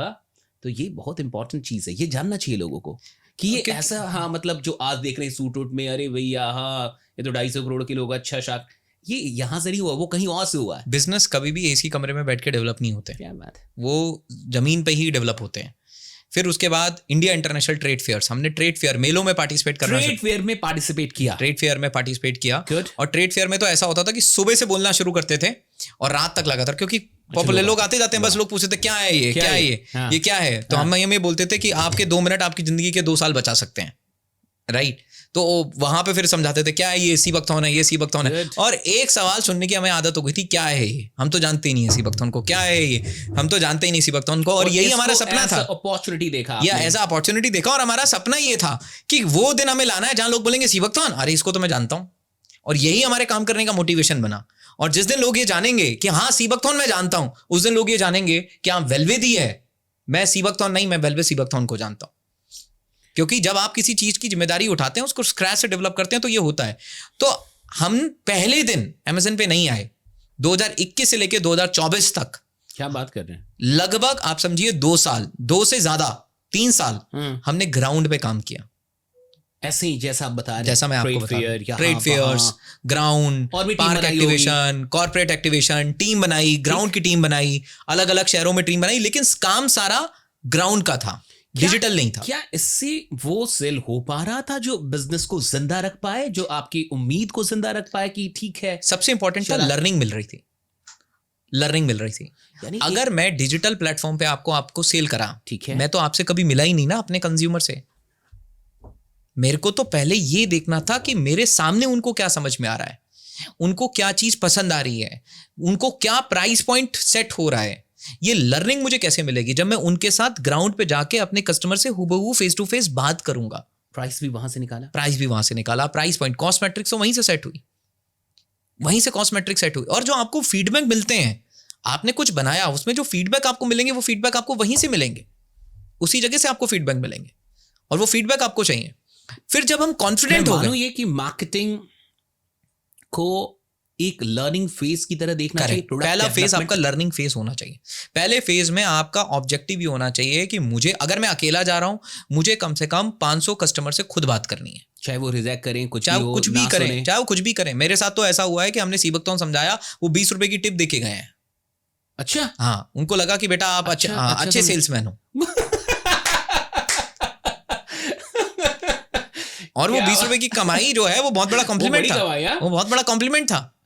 और हो सकता है वो शख्स आज मेरे को सुन भी रहे हो, राइट। वो बहुत बड़ा मैंने डब्बे पैक करे हैं, हमने लोगों के घर पे डिलीवरी करी है, कुरियर दिया है, डब्बे भी हमने रात भर रख के बॉक्सेस भी पैक करे। ये डिमांड करता है एक स्टार्टअप, ये सबको समझना चाहिए कि ये वही कि ये सब कुछ करना पड़ेगा अगर आप स्टार्टअप बनाना चाहते हैं। बिल्कुल बिल्कुल। कई लोग को ये नहीं पता, कई लोग को लगता है कि बस वेंचर कैपिटलिस्ट मिलेंगे, लोग कोई पैसा लगा देगा, हो जाएगा, राइट, बंदे रख लेंगे, जॉब पे रख लेंगे। सर, आप जब इंसान के घर में बच्चा पैदा होता है ना, क्या बात है, तो वो रात में उसकी पोटी वाली पेंट भी साफ करता है, 3 बजे उठ के उसको दूध भी पिलाता है, उसको सुलाता भी है। वो ये नहीं बोलता है कि ये मैंने, भाई तुम रो क्यों रहे हो, क्योंकि वो बच्चा है। तो जिस दिन आपने बिजनेस पैदा किया है ना, और आप उससे प्यार नहीं करते, तो आप उसको पाल नहीं पाओगे।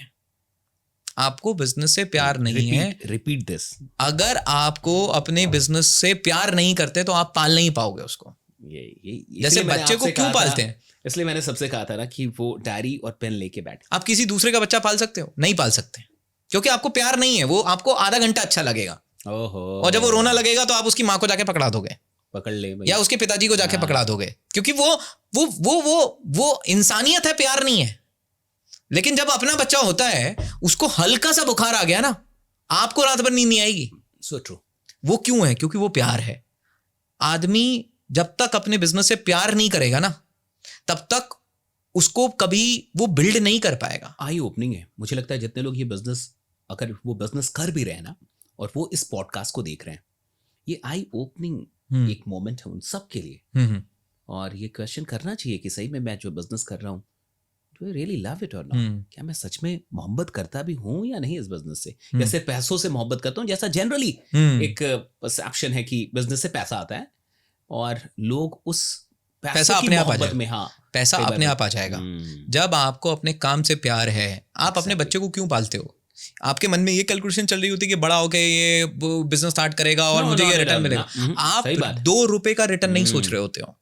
वो मोहब्बत है, वो मोहब्बत है, वो मोहब्बत है। ठीक है, बिजनेस में थोड़ी सी प्रैक्टिकलिटी होती है कि मैं जो काम कर रहा हूँ वो उसका एक आउटकम है, बट वो मोहब्बत होनी चाहिए कि यार ये मेरा सीबकथॉर्न है, ये मेरे को लद्दाख से लाकर प्योरेस्ट फॉर्मेट में लोगों तक पहुंचाना है और मुझे देखना है कि लोगों के शरीर पे ये कैसे फर्क डाल रहा है, लोगों की हेल्थ पे कैसे फर्क डाल रहा है। अगर ये मोहब्बत आपके पास में, अब मैं चाहता तो मैं इसको प्लास्टिक की बोतल में रखता ना टूटने का टेंशन, ना किसी टेंशन, ज्यादा फायदा होता, प्लास्टिक की बोतल से सस्ता होता, वेट भी कम होता। बड़ी रेंज में बिक रहा है तो थोड़ा सा भी फायदा बड़ा फायदा होता, तो थोड़ा सा भी फायदा बड़ा फायदा होता। सर टूटता नहीं, ब्रेकेज नहीं होते।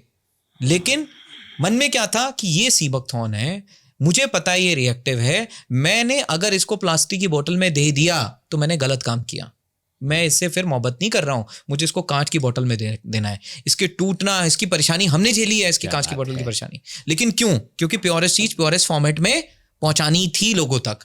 जब तक आपको अपने काम से प्यार नहीं है, मतलब आपकी बीबी को आपसे ये डाउट होना चाहिए कि आप दूसरी औरत से नहीं, आप अपने काम से ज्यादा प्यार करते हो उसको। आज हमारी वाइफ को ये लगता है, अच्छा हमारी वाइफ को भी पता है कि आदमी हमें प्यार करता है, लेकिन नंबर 2 पे नंबर पहले पे इसकी गर्लफ्रेंड नहीं, इसका बिजनेस है। चाहे कुछ करो, ये प्यार उसी को करेगा पहले। क्या बात है। तो पहले ये जो 21 से लेके 24 तक का जो फेज था, ये ग्राउंड फेज था, ये लर्निंग फेज था। मार्केटिंग करके लर्निंग की, प्रोडक्ट को और डेवलप किया और इम्प्रूव किया। पहले हमने 500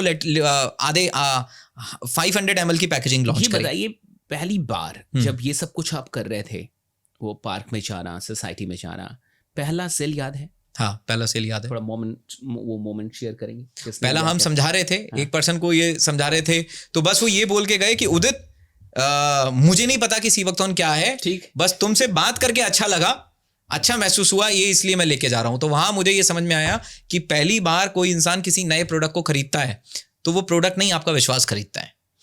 और अच्छी बात आपने कही कि बात करना उनको अच्छा लगा। Means the communication skill that you hold. हाँ, तो शायद वो जो पब्लिक स्पीकिंग है, वो जो एक कम्युनिकेशन का तरीका है आपका, करेक्ट, ये भी इंपॉर्टेंट है। ये भी इंपॉर्टेंट है। एक फाउंडर के लिए आपको बोलना नहीं आता तो आप धंधा नहीं कर सकते। ये सबको सुन लेना चाहिए, राइट? आपको अपनी बात समझानी आनी चाहिए। अगर आप अपनी बात नहीं समझा पा रहे हो तो अब ये बोतल थोड़ी ना बोलेगी मैं क्या करती हूँ। आप देखो ना, पहला सेल ही इसलिए हुआ कि आपसे बात करके बड़ा अच्छा लगा, आपको आप बात करके अच्छा लगा, क्योंकि पहली बार आप सीबकथॉर्न नहीं पता जी, आपसे मजा आया। पहली बार आप बिकते हो, अगली बार प्रोडक्ट बिकता है। पहली बार तो आप ही बिकोगे, पहली बार तो कोई इंसान आप ही को परचेज करेगा। आपके कन्विक्शन को, आपके बिलीफ को, आपके कम्युनिकेशन को, क्या आप बता रहे हो, कैसे आप बता रहे हो, दूसरी बार फिर प्रोडक्ट अपना काम करेगा। And now the thing is कि वो कन्विक्शन इसलिए आप में था क्योंकि आपने उतना काम किया था, वो रिसर्च किया था, रिजल्ट देखा था और पता था कि इसका क्या बैकग्राउंड है, कहां से आया है, रिजल्ट महसूस हुए थे और मतलब अंदर से पता था कि अगर ये किसी को दिया जाएगा तो उसको फायदा पहुंचाएगा। अच्छी बात यह है कि अब ये ब्लिंकिट से ऑर्डर हो सकता है। अब ये ब्लिंकिट से ऑर्डर हो सकता है। अब तो 10 मिनट में किसी के घर तक पहुंच सकता है। अब तो लोगों का प्यार है। क्या सर्च करेंगे? लोगों का प्यार देखिए सर, लोगों का प्यार ये है कि जो 10-10 साल पुराने ब्रांड थे ना अमेज़न पे, वो नंबर 2, नंबर 3, नंबर 4 पे हैं। नाम ले सकते हैं? हाँ, नाम ले सकते हैं। नाम सोच लीजिए, डाबर, रियल ब्रांड, ये जितने भी थे, ये सब नंबर 3, नंबर 4 पे हैं। We are number 1 in 2 years। 2024 से हम लोग अमेज़न पे आए, 2 साल में हम नंबर 1 पे। इसकी कहानी करें, अमेज़न पे कैसे आए? तो 2024 हमने हमारी पूरी टीम के साथ डिस्कस किया, जो हमारी पूरी टीम ग्राउंड पे काम कर रही थी। कितना सेल हो रहा था? मतलब काम चल रहा था, काम चल रहा था। हम लोग 40-50 लाख रुपए पर मंथ का सेल कर रहे थे। ओके, ये होने लगा था। ठीक है, 40-50 लाख रुपीस का सेल। इस 40-50 लाख के लिए क्या क्या, मतलब अगर मैं चैनल पूछूं कि किन चैनल्स का इस्तेमाल किया गया, हाँ। कैसे ये सेल हो रहा था, तो क्या? तो इसमें हमने हमारी कम्युनिटीज बिल्ड करी, स्टूडेंट्स की, मॉम्स की, हमने कम्युनिटी बिल्ड करी, हमने उनको एजुकेट किया। जैसे हमें समझ में आया कि इनिशियली एक स्टूडेंट जो है उनके पास समय भी होता है, टाइम भी होता है, और ऐसा लगेंगे तो कुछ वो उनका भी अर्न कर लेंगे, हेल्थ भी अर्न कर लेंगे, तो उनके पास खाली समय है, तो हमने कम्युनिटीज बिल्ड करनी शुरू करी। मॉम डैड के लिए तो और अच्छा है। हाँ, मॉम डैड के लिए तो और अच्छा है। मतलब ये तो मैं ये बोलूंगा किसी भी यंगस्टर को भी नहीं है। कितना रखा आपने? मतलब एक ग्लास इसका 20-25 रुपए का पड़ता है। नहीं, ये पूरा बॉटल तो 699 से 700 रुपीज के बीच में आता है। मतलब 699 में आप ये ऑर्डर कर सकते हैं, ये ऑर्डर कर सकते हैं। तो फिर ये कॉस्टली नहीं है, ये कॉस्टली नहीं, अफोर्डेबल है, ये अफोर्डेबल है। मतलब इससे सस्ता बेचने के लिए क्वालिटी से कॉम्प्रोमाइज करना पड़ेगा, वो हम करने के लिए तैयार नहीं थे। तो वो तो हमारी ग्लास बॉटल और पैकेजिंग से ही नजर आता है। इवन हमने इसकी आउटर पैकेजिंग में कंटेनर रखा है। ये कंटेनर हमने इसलिए रखा है जिससे कि जब ये ट्रांसपोर्ट में जाए, जैसे अभी ब्लिंकिट से आया, तो सनलाइट एक्सपोजर ना हो। अब अगर ये कांच की बोतल ऐसी आती तो सूरज की रोशनी पड़ती, गर्म, अब सोचिए 48 डिग्री सेल्सियस तक टेम्परेचर पहुंचता है। तो ये कंटेनर इसको हीट से, सनलाइट से बचाने का काम करता है, जिसमें इसमें न्यूट्रिशनल डिग्रेडेशन ना हो। तो ये कंटेनर ऐड किया है। मतलब इतना केयर आपने किया है प्रोडक्ट की क्वालिटी में कोई हार्म ना हो। तो ये सबको सीखना होगा कि स्टार्टअप में आप अपने प्रोडक्ट का कितना केयर करते हैं। करेक्ट। कि आप तक पहुंचने में, यानी यहां से मतलब फैक्ट्री से लेके और कंज्यूमर तक पहुंचने में उसकी जो क्वालिटी है वो जैसी है वैसी मेंटेन रहे, राइट। क्योंकि इसके बॉटल के अंदर अगर मैं ये कंटेनर नहीं रखूंगा तो अभी क्या हो गया, जैसे ब्लिंकिट वाले भाई साहब अभी आए, ये तो धूप में इसको लेकर आते, ये बहुत ठंडा था, ठंडा भी था। जब आया होगा तो आपने ठंडा होगा, क्योंकि इसको टेम्परेचर पे स्टोर किया होगा। तो वो इसको लेकर आते, हाथ में लेकर आते, गर्मी पड़ रही है, बैग में गर्मी है, तो वो बचाएगा कैसे? उसको बचाने के लिए हमने, उस हीट और सनलाइट को बचाने के लिए हमने ये इसको करा। ग्रेट। मींस कम्युनिटी बिल्ड की, लोगों से मिले, फिर एक टीम, और आज भी हमारी कम्युनिटी बहुत अच्छा काम कर रही है। आज हमारी स्टूडेंट्स और मॉम की कम्युनिटी बहुत अच्छा काम कर रहे हैं, वो ग्रो कर रहे हैं। और कई एजुकेशन दिया सीबकथॉर्न को, हेल्थ और उनके एक वेल्थ, दोनों का एक जरिया बनाया, हेल्थ और वेल्थ दोनों का जरिया। Very good. फिर आपको कैसे लगा कि अमेज़न पे आना? यस, ये इसकी कहानी क्या? जब हमें लगा कि अब हम तैयार हो चुके हैं और हमारा ग्राउंड पूरा प्रिपेयर्ड है, हमें ये समझ में आ गया है कि हमें हमारा प्रोडक्ट मार्केट फिट पता चल गया है, ठीक है, कि हमारा प्रोडक्ट कैसे मार्केट में फिट हो रहा है, पता चल गया है। तो हमने हमारी पूरी कम्युनिटीज के साथ डिस्कस करते हुए डिसीजन लिया कि अब हम इसको और नेक्स्ट लेवल पे लेके जाएंगे और हम अमेज़न पे काम करेंगे। तो 2024 वाज अ टाइम जब हमने पहली बार हमारे प्रोडक्ट को अमेज़न पे लिस्ट किया। अब उसमें भी एक कहानी है। जब हम अमेज़न पे लिस्ट कर रहे थे तो अकाउंट मैनेजर आया। ठीक। अब अकाउंट मैनेजर का काम होता है हमें गाइड करना। हम अकाउंट मैनेजर को गाइड कर रहे थे क्या है कि ये क्या है। अकाउंट मैनेजर हमसे पूछ रहा है ये क्या होता है भाई? ये तो कैटेगरी ही नहीं है अमेज़न पे, इस नाम का तो कोई प्रोडक्ट ही नहीं है, इसको मैं किस कैटेगरी में डालूंगा, ये कैसे बिकेगा।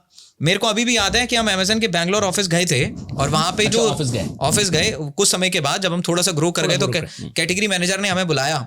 तो कैटेगरी मैनेजर इस बॉटल को लेके ये बोल रहा था कि लाइफ में पहली बार किसी प्रोडक्ट को देख रहा हूं जिसको देख के मुझे लग रहा है कि मैं इस बिजनेस को बढ़ाने में आपकी कोई मदद नहीं कर सकता, आपको खुद ही करना है।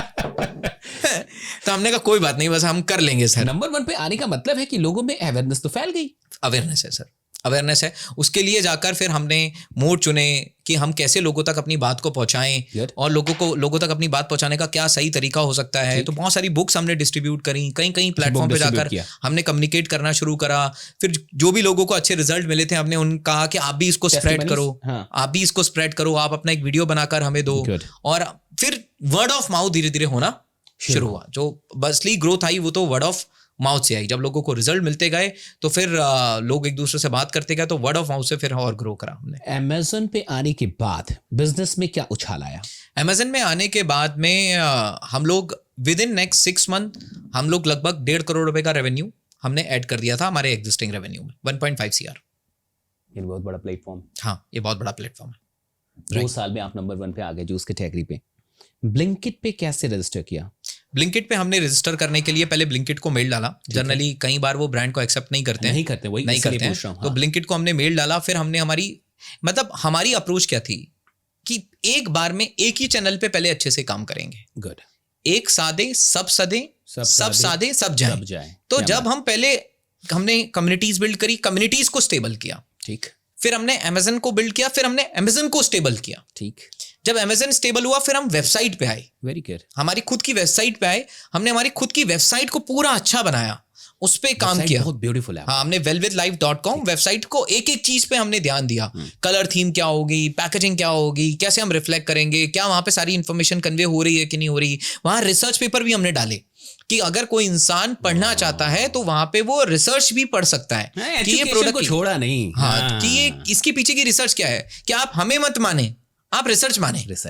तो रिसर्च पेपर हमने डाले, फिर हमने वेबसाइट पे काम किया। तो जब हमने Amazon फ्लिपकार्ट को ग्रो किया, फिर हम वेबसाइट पे फोकस किया। वेबसाइट को फोकस करने के बाद हम ब्लिंकिट पे आए। जब हम ब्लिंकिट में आए तो ऑलरेडी ब्लिंकिट को समझ में आ चुका था कि ये ब्रांड कोई एक नॉर्मल ब्रांड नहीं है, ये अपने आप को प्रूव करता आया है हर चैनल में। तो अगर ये हम भी इनको लॉन्च करते हैं तो बहुत अच्छा होगा। और ब्लिंकिट में इन लास्ट 3 मंथ हम लोग लगभग 1 CR के रेवेन्यू को टच करने वाले हैं पर मंथ। That's great. यानी थोड़ा सा डिकोड करते हैं लोगों के लिए कि जब मार्केटिंग आपने शुरू की तो बिल्कुल बेसिक लेवल पे खुद से जाके सोसाइटीज में, पार्क में एंड ऑल, तो जितने भी लोग अगर इस पॉडकास्ट को देख रहे हैं तो उनको ये समझना चाहिए कि पहले ही दिन Amazon की जरूरत नहीं है, पहले ही दिन ब्लिंकिट की जरूरत नहीं पहले है। जाके अपने कस्टमर से मिलो, बस अपने कस्टमर से मिलो, अपनी कम्युनिटी में। उन्हीं में कुछ लोग मिल जाएंगे जो तुम्हारे साथ काम करने के लिए भी रेडी हो जाएंगे। मैं भी, और बहुत सारे लोग आउट ऑफ, मतलब एक इमोशन टू हेल्प, एक इमोशन होता है इमोशन टू हेल्प, ये आपको तभी मिलेगा जब आप लोगों से मिलेंगे। आपको कहीं ऐसे लोग मिलेंगे जो जेन्युइनली आपकी हेल्प करना चाहते हैं बिना किसी फायदे के। बिना किसी फायदे के। ये बंदा सही काम कर रहा है, मुझे हेल्प करनी है। मैं अभी भी एक कस्टमर को जानता हूं, उनको मैंने 1 घंटा समझाया था, उसके बाद हर रोज फोन करके वो मुझे 2 कस्टमर का नंबर देते थे कि इनको समझाओ, उनको समझाओ, इनको समझाओ, उनको समझाओ, इनको समझाओ, उनको समझाओ, किसी बेनिफिट। मैंने एक बार उनको कहा भी कि मैं आपको फ्री प्रोडक्ट दे देता हूँ, मैं आपको कुछ प्रोडक्ट फ्री दे देता हूँ। बोले बेटा मेरे को नहीं चाहिए, मुझे ये चीज अच्छी लगी, आप अच्छे लगे, मेरे को बस आगे आपकी हेल्प करनी थी। तो मैंने, ये इमोशन टू हेल्प है। बहुत सारे लोग आपकी मदद करना चाहते हैं, बट आप उन तक पहुंचे तो, और मदद मांगे तो। आप मांगे तो, कई बार तो मदद मांगते ही नहीं है ना, हमारी शर्म हिजाक। हम Amazon पे क्यों जाते हैं पहले दिन? क्योंकि हम भागते हैं लोगों से बात करने में, मेहनत कोई नहीं करना चाहता, क्योंकि Amazon पे आपको लोगों से बात नहीं करनी ना। यहाँ ग्राउंड लेवल पे कौन मिले यार। और आप Amazon पे, लोग बोलते हैं मैं बैनर बना लूं, मैं A+ कंटेंट बना लूं, मैं TOC बना लूं, मैं वीडियो बना लूं। A+ में, TOC में, बैनर में आपको क्या बोलना है ये आपको खुद तब पता चलेगा जब आप कस्टमर से करोगे। तो आपको पता चला कि मैं जब कस्टमर से बात कर रहा था तो ये बातें हुई जिससे मैं अपने सामने वाले को मेरी बात समझ में आई। अब यही बात मुझे बैनर में कहनी है, यही बात मेरे को वीडियो में कहनी है, यही बात मुझे मेरे A+ में कंटेंट में कहनी है। इनसाइट्स हैं ये वो बात मेरे को कहनी है, क्योंकि ये क्लिक करा है। मैं ये 20 बातें, अब बैनर में तो आप कुछ ही बात कह सकते हो, तो आप 20 बातों में से वही 5 बातें बैनर में कहोगे जो ऑफलाइन में हेल्प करी थी। ग्रेट। मुझे लगता है कि जो पहले हम लोगों ने सोच के ये पॉडकास्ट शुरू किया, स्टार्टअप मास्टर क्लास, जितने लोग यहाँ पे देख रहे हैं वो कमेंट करके बताएंगे कि उनको कैसी लर्निंग मिल रही है। मुझे लगता है कि ये मतलब किसी भी किताब को पढ़ के जो स्टार्टअप, उससे कहीं ज्यादा वैल्यूएबल ये पॉडकास्ट हो रहा है। काम करते करते किताबें पढ़नी चाहिए, किताब पढ़ के काम नहीं होता है। So true। अब मैं कुछ चीजें यहाँ पे लेके आपसे बात करना चाहता हूँ, टीम बिल्डिंग की। क्योंकि जब भी कोई स्टार्टअप ऑनर होते हैं या फिर बिजनेस ऑनर होते हैं तो टीम बनाना एक टफ काम होता है। करेक्ट। क्योंकि लोग नौकरी पे होते हैं, जॉब पे होते हैं। करेक्ट। और employ mindset you know very well, वो घड़ी देख के काम करते हैं।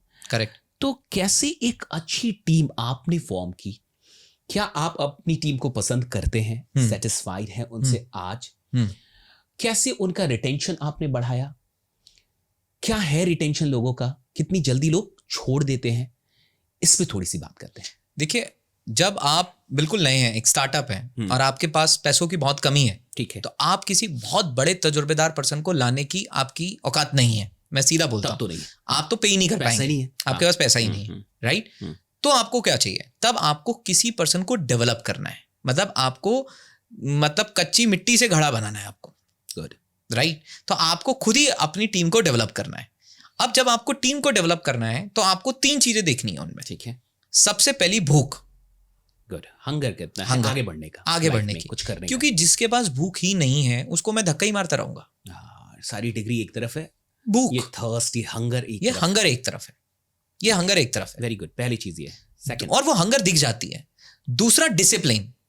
कई लोगों के पास भूख तो है लेकिन वो मैं क्या करूं, अपनी आदतों से हूं मजबूर, राइट? खूब होता है ये। तो वो डिसिप्लिन नहीं है। आदमी टैलेंटेड है, स्किल्ड है, लेकिन डिसिप्लिन नहीं है, तो बर्बाद है। तो वो कुछ नहीं काम करेंगे, वो किसी काम करेंगे, क्योंकि फिर आप उन्हीं को मोटिवेट करते रहेंगे और उनको मोटिवेट करते करते आपको डिमोटिवेट हो जाएंगे फिर, राइट? होता है, तो वो फ्रस्ट्रेट हो जाए। वो सब ऐसे लोगों को मोटिवेट करने में खुद इंसान डिमोटिवेट हो जाता है। तीसरा जो पॉइंट आता है कैपेबिलिटी टू लर्न, उनमें सीखने की कितनी क्षमता है। तो मैं किसी भी पर्सन को CTL, हाँ CTL, कैपेसिटी टू लर्न। ये अच्छा दिया हम लोगों ने वर्ड। CTL है कि नहीं? CTL है कि नहीं? तो वेरी गुड। पहले 15 दिन मैं एक इंसान की भूख देखता हूँ। गुड। अगर मेरे को उसमें भूख नजर आ रही है और हाव भाव में भूख नजर आ जाती है, आप हल्का सा काम दो, वो हल्का सा काम दो, वो करके आएगा, हाँ। वो आगे करेगा, वो रिएक्शन देने लगेगा। 6 बजे के बाद भी उसको अगर करना है तो वो आपको 7 बजे भी आपके व्हाट्सएप का, जो आदमी आपको 6 बजे के बाद आपके व्हाट्सएप का रिप्लाई दे दे, कॉल किसी को मत करो, क्या तो आप उनको डिस्टर्ब नहीं कर रहे, आप उनको व्हाट्सएप करो। और जिस आदमी ने आपको 6 बजे के बाद आपके व्हाट्सएप का रिप्लाई दिया, काम का बंदा है, मतलब भूख है। भूख है, वो फिर आपका वो खुद में एक फाउंडर है, फिर ग्रेट, उसमें भी एंटरप्रेन्योरियल स्पिरिट है। पहले 15 दिन हंगर, अब जब हंगर का टेस्ट पास हो गया, ठीक है, तो अगले 15 दिन डिसिप्लिन, कि उनके अंदर कितना डिसिप्लिन है टाइम को लेके, टारगेट को लेके, कि चीजें अकाउंटेबिलिटी टाइम वाली हैं या नहीं है। और जिस दिन डिसिप्लिन पे भी टिक आ गया, फिर आप देखो कि अगर मैं इनको कुछ नया सिखा रहा हूं तो कितनी कैपेबिलिटी है इनकी सीखनी, क्षमता कितनी एब्जॉर्ब करने की, कितनी है, कितनी तैयार है। तो 45 दिन का ये साइकिल है। अगर 45 दिन में ये पर्सन क्रॉस हो गया तो आप ये समझ लो ये आपके इनर सर्कल का आदमी है। क्या फॉर्मूला आपने दे दिया उदित जी, इसलिए मैंने कहा था ये मास्टर क्लास होने वाला है। ये फॉर्मूला दे दिया आपने, जितने भी लोग स्टार्टअप या तो अभी कर रहे हैं या फिर आने वाले टाइम में करेंगे।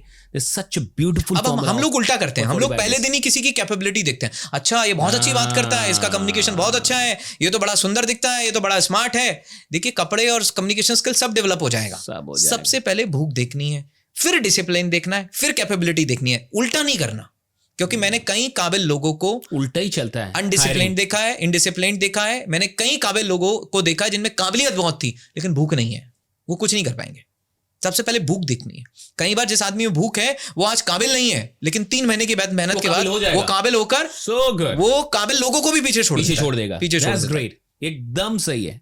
जिसके पास हंगर है वो किसी भी चीज को अचीव कर सकता है, क्यूरियोसिटी है, लर्न करने की कैपेबिलिटी है तो वो कर लेगा। और जिस दिन अब आप बड़े बन गए तो ये तो हो गया आपका होम ग्रोन टैलेंट। आपका होम ग्रोन टैलेंट है, मतलब ये टैलेंट जिसने आपने खुद बनाया। लेकिन एक समय ऐसा आएगा जब आप स्केल कर चुके हो, तब आपको चाहिए आपका सक्सेसर। आपको एक ऐसा इंसान ढूंढना है जो आपकी जगह ले सके, आपके एब्सेंस में टीम को हैंडल कर पाए। Because your work is to come out of work. अब आप यहाँ हो, आप मुझे लगता है कि अब आप ज्यादा ऑफिस में हो ही नहीं, आप बाहर हो, लोगों से बात करते हो। क्योंकि आप दूसरा प्रोजेक्ट कब डेवलप करोगे? जब आप पहले प्रोजेक्ट से आजाद होगे।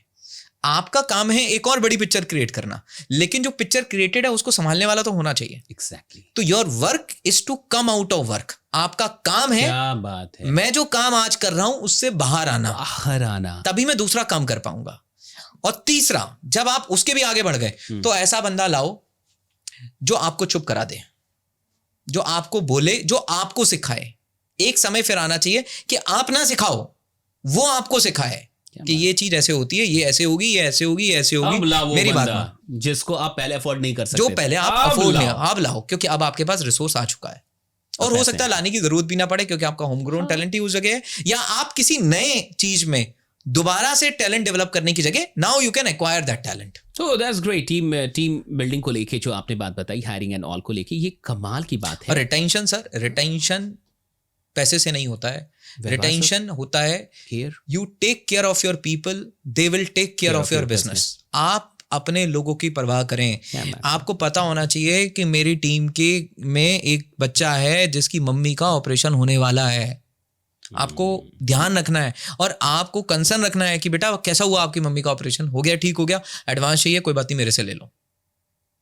ये परवाह आपको करनी है। आप उनके साथ बैठो और बोलो कि बेटा आज आप 30,000 रुपए कमा रहे हो, मुझे बताओ आप 60,000 कैसे कमाओगे। आप 60 कमा रहे हो, मेरे को 1 लाख कमाते हुए दिखना है। मैं ये बात ही नहीं करता कि आप क्या बिजनेस करोगे। मेरी टीम से, आज जो मेरा स्टाफ है, मेरी टीम है, मेरी टीममेट्स हैं ऑफिस में, मैं ये बात करता हूं कि मुझे ये बताओ, क्योंकि हम लोग ट्रेंड ही ऐसे हैं। मैं अपनी टीम से बात करता हूं, बोले कि सर आप जैसा पहला इंसान दिखा है, बाकी के लोग प्रमोशन का नाम ले दो तो भागते हैं। फाउंडर भाग जाता है कि प्रमोशन मांग रहे हैं, और आप कह रहे हो कि मैं 60,000 पे हूं, आप मुझे 1 लाख पे देखना चाहते हो। सामने वाला फिर खुद बताता है सर अगर मैं ये ऐसे ऐसे कर लूंगा तो कंपनी को ये बेनिफिट होगा और कंपनी को ये बेनिफिट होगा तो मैं ये अमाउंट डिजर्व करता हूँ। Very good. तो मैं ये अमाउंट डिजर्व करता हूँ। This is how I work with team. वो तो प्लानर हो गया, वो तो प्लान तरीके से। हाँ, और मेरा ऑब्जेक्टिव क्या है? मेरा ऑब्जेक्टिव है कि आज जो बंदा हमारे ऑफिस में साइकिल पे आ रहा है वो स्कूटर पे आए, जो स्कूटर पे आ रहा है वो कार पे आए, जो कार पे आ रहा है उसका घर बने, तभी तो बिजनेस चला रहे हैं। एटीट्यूड है वरना ये नंबर्स टर्नओवर एक्सेल में दिखा के अपने को क्या मिलना है? नंबर क्या है? समृद्धि, prosperity. The objective of building something is prosperity. कि आपसे जुड़े हुए सब लोग प्रॉस्पर कर रहे हैं। किसी का स्कूटर कार में बदल रहा है, किसी का कार घर में बदल रहा है। So true. ये प्रॉस्पेरिटी ही हमें लानी है। हमें अठन्नी चवन्नी, कई लोग होते हैं 2-2 रुपए बचाते रहेंगे। अच्छा ऑफिस में तुम चाय पी रहे हो, चाय किसके पैसे से आई, किसने ऑर्डर करा, ये बॉसिज्म, ये कल्चर बहुत खराब है ना। ये बंद बटर कहां से आया? देखिए जो आदमी अठन्नी चवन्नी बचाता है वो कभी बड़ा नहीं बनता। Do you support such kind of bossism की जहां लोग कहते हैं कि नहीं, पर्सनल कोई भी चीज है उसको हटाओ और सिर्फ काम से मतलब रखो? कई लोग मतलब उसको प्रोफेशनलिज्म बोल देते हैं, बट वो है नहीं मेरे अनुसार भी। देखिए प्रोफेशनलिज्म का मतलब क्या है? प्रोफेशनलिज्म का मतलब मुझे प्रोफेशनलिज्म नहीं चाहिए, मुझे डिसिप्लिन चाहिए। Good. Professionalism discipline is all about, discipline is all about taking responsibility, taking accountability. Good. Right? Discipline is all about कि if something was to be done, it was to be done. That's great. So right? clear. जो करना था वो करना था। अगर नहीं कर पाए तो उसके लिए पूरी ताकत लगाई, उसके बाद भी नहीं हुआ कोई बात नहीं। लेकिन जो किया जा सकता था, जो इंटेंट थी, जो किया जा सकता था वो किया गया है। इसके बाद की चीजें कंट्रोल में नहीं। मैं लोगों से सीधा बोलता हूं, अगर एक एक्स काम था वो तुम्हारे कंट्रोल में था तो होना चाहिए, कंट्रोल में नहीं है तो टेंशन मत लो, छोड़ दो। That's great. अगर वो कंट्रोल में नहीं है तो फिर क्या टेंशन लेनी? वो तो हमारे कंट्रोल में नहीं था ना, हम नहीं कर सकते थे उसको। बट एटलीस्ट आपका इंटेंट तो देखे, इंटेंट तो है, कोशिश तो देखे। इंटेंट है तो आज चीज कंट्रोल में नहीं थी, कल कंट्रोल में आ जाएगी, कल कंट्रोल में आ जाएगी। That's so true. Udit ji, अब एक बात रह गई है, वो है फंड रेजिंग की। तो थोड़ा सा जानना चाहूंगा कि फंड आपने कैसे रेज किया, कैसे आप वेंचर कैपिटलिस्ट तक पहुंचे और इसकी जरूरत क्यों पड़ी? देखिए सबसे पहले तो फंड रेज कैसे किया, जैसे मैंने बताया कि जब हमें D2C में कुछ आगे बढ़िया करना था, ठीक है, तो मैं ढूंढते ढूंढते एक पर्सन तक पहुंचा, और जो मेरी पहले भी अप्रोच है कि एक एक्सपीरियंस पर्सन तक आपको पहुंचना है। तो मैं एक पर्सन साइंटिस्ट तक पहुंचे। तो अब मैं पहुंचा एक पर्सन तक जिनका नाम है मिस्टर अर्जुन वैद्य जी, जिन्होंने पहले डॉक्टर वैद्यास कंपनी को बनाया और उसको RPSG को 100 करोड़ में सेल किया। और अभी वो V3 वेंचर्स के लाइक फाउंडर हैं, और V3 वेंचर्स एक बहुत बड़ा फर्म है, इन्वेस्टमेंट फर्म है, जो ब्लू टोकाई और कई सारे बड़े बड़े ब्रांड्स, ब्लू टोकाई उगाओ और कई सारे के इन्वेस्टर्स। अच्छा चल रहा है वो। हाँ। तो मैं उनके साथ बैठे और वहां से हमने बातचीत करी कि हम ऐसे ऐसे ब्रांड को स्केल करना चाहते हैं, और अब हम ये चाहते हैं कि ये लोगों के घर घर तक पहुंचे। हम एक लेवल तक इसको लेकर आए हैं और अब हम इसको और स्केल करना चाहते हैं, और कुछ ऐसा चाहते हैं कि लोगों के मन में लोग एसोसिएट कर पाए वेलविथ को अपने माइंड में, कि वेलविथ क्या करता है, क्या प्रॉब्लम सॉल्व कर रहा है। तो वहाँ से जर्नी हमारी उनके साथ स्टार्ट हुई, और स्टार्ट होते होते होते फिर हमें एक समय ऐसा आया जब हमें लगा कि अब हमें मल्टीप्लिकेशन के लिए कुछ पैसों की ज़रूरत है, और हम उस पैसे का रिटर्न भी दे पाएंगे। जो पर्सन हमारे साथ में आएगा उसको हम रिटर्न भी दे सकते हैं, राइट, हम रिटर्न भी दे सकते हैं। तो हमने हमारा फंड रेज करा, फिर हमने हमारी पिचेस करी, और पिचेस करी तो कुछ लोगों ने एफर्ट्स लगे, पिचेस करी तो लगभग आप ये समझिए कि 40 से 50 पिचेस हमने करी। ये सबको सुनना चाहिए। 40 to 50 पिचेस हमने करी। और कई बार मैं फिर दोबारा से वापस कई इन्वेस्टर्स के कमरों में ऑफिस में बैठा था, सुन रहे थे, 1 घंटा सुन रहे थे। अच्छा, एक इन्वेस्टर ऐसे थे, उन्होंने सुना, उसके बाद फोन ही नहीं उठाया, राइट, उसके बाद कॉल ही रिसीव नहीं हुआ। ऑन द स्पॉट कोई वर्स्ट फीलिंग, एक्सपीरियंस, मतलब कहीं कह रहे ये फालतू है या ये नहीं चलेगा नहीं। तो बहुत सारे कई बार ऐसे व्यूज आए, क्योंकि कैटेगरी इतनी नई है कि लोगों को तो पहले यही समझ में नहीं आता था कि सीबकथॉर्न होता क्या है, क्योंकि वो खुद ही पहली बार सुन रहे थे। तो कई लोगों ने ये बोला कि इसमें आगे फ्यूचर नहीं है, ये 100 करोड़ से ऊपर नहीं जाएगा, ये ऐसा नहीं होगा, वैसा नहीं होगा, ऐसी कुछ बातें हमने सुनने को मिली, बट वो क्लियर था।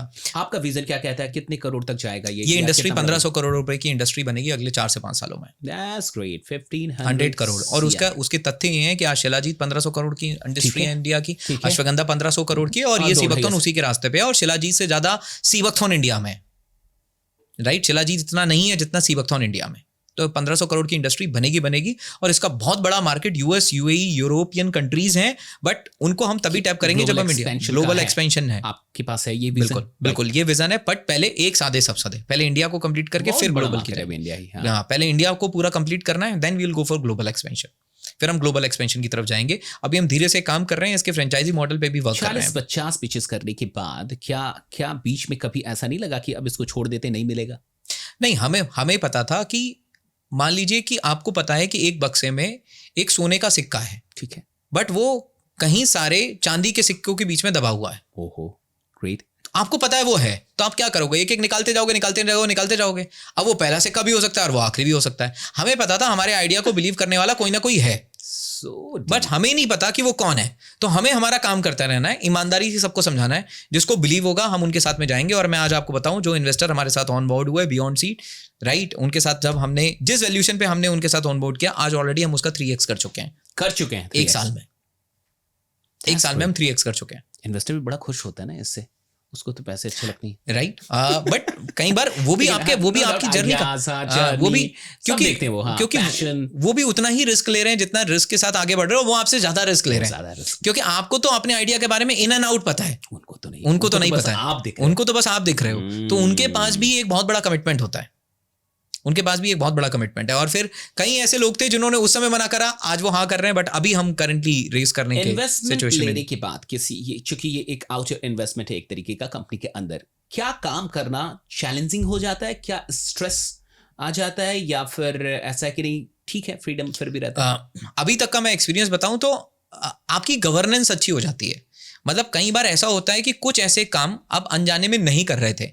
जैसे मैं आपको बताता हूं, आप अपने घर में हो और आप अपने घर में बैठे हो, आपके घर में सारा सामान इधर उधर पड़ा है, क्योंकि आप अपने बाकी इंपॉर्टेंट कामों में बिजी हो, ठीक। और जब उसमें गेस्ट आता है तो आप क्या करते हो? सब ठीक ठाक कर देते हो, राइट। अब ठीक ठाक करना यही इन्वेस्टर करता है बस, राइट। काम आप ही करते हो, लेकिन वो गेस्ट आ गया, तो अब आपको पता है कि जो चीजें पहले मैं उनको इग्नोर कर रहा था कि ठीक है चल रही हैं, कोई बात नहीं, बाद में कर लेंगे। अब वो बाद वाला काम आप उसको प्रॉपर सिस्टम बिल्ड करना आप शुरू कर देते हो। That's so deep, amazing. और आने वाले 5 साल में आप वेलवेट को कहाँ देखना चाहते हैं? मतलब आपका क्या गोल है? अगर लोग 3 कैटेगरीज हैं, पहली चीज है खाना, ठीक है, जो हम खाना खाते हैं। जब हमें चीजें हमारी खाने से नहीं मिलती तो हम सुपर फूड की तरफ जाते हैं, ओके। और सुपर फूड से भी नहीं मिलती तो हम लैब सिंथेसाइज सप्लीमेंट की तरफ जाते हैं, ओके। ये 3 लेवल्स हैं। पहले मैं खाना से अचीव करूंगा न्यूट्रिशन, नहीं मिलेगा तो सुपर फूड से जाऊंगा, सुपर फूड से नहीं मिलेगा तो मैं सप्लीमेंट्स की तरफ जाऊंगा, लैब डेवलप सप्लीमेंट्स की तरफ जाऊंगा। हमारा क्या विजन है? जब भी कोई सुपर फूड के बारे में सोचेगा तो वो वेलविथ के बारे में सोचेगा। That's great. Velvet will be the second definition of super. Yes, I completely believe in vision, और मुझे पूरा भरोसा है कि हम भारत के बेहतरीन सुपर फूड्स को लोगों तक ले जाने का काम करेंगे, वो भी ऐसे सुपर फूड्स जिनको शायद कोई अभी जानता नहीं था, जिनको पहचान नहीं मिली, जिनकी एजुकेशन नहीं थी और किसी ने जिम्मेदारी नहीं उठाई उनकी एजुकेशन करने की। उसकी एजुकेशन हम लेकर जाएंगे और एक एक प्रोडक्ट से एक एक रीजन की इकोनॉमी डेवलप करेंगे। That's great. मेरे पास कुछ रैपिड फायर क्वेश्चंस हैं। अब मैं पहली बार इसका इस्तेमाल कर रहा हूँ आज की पॉडकास्ट में।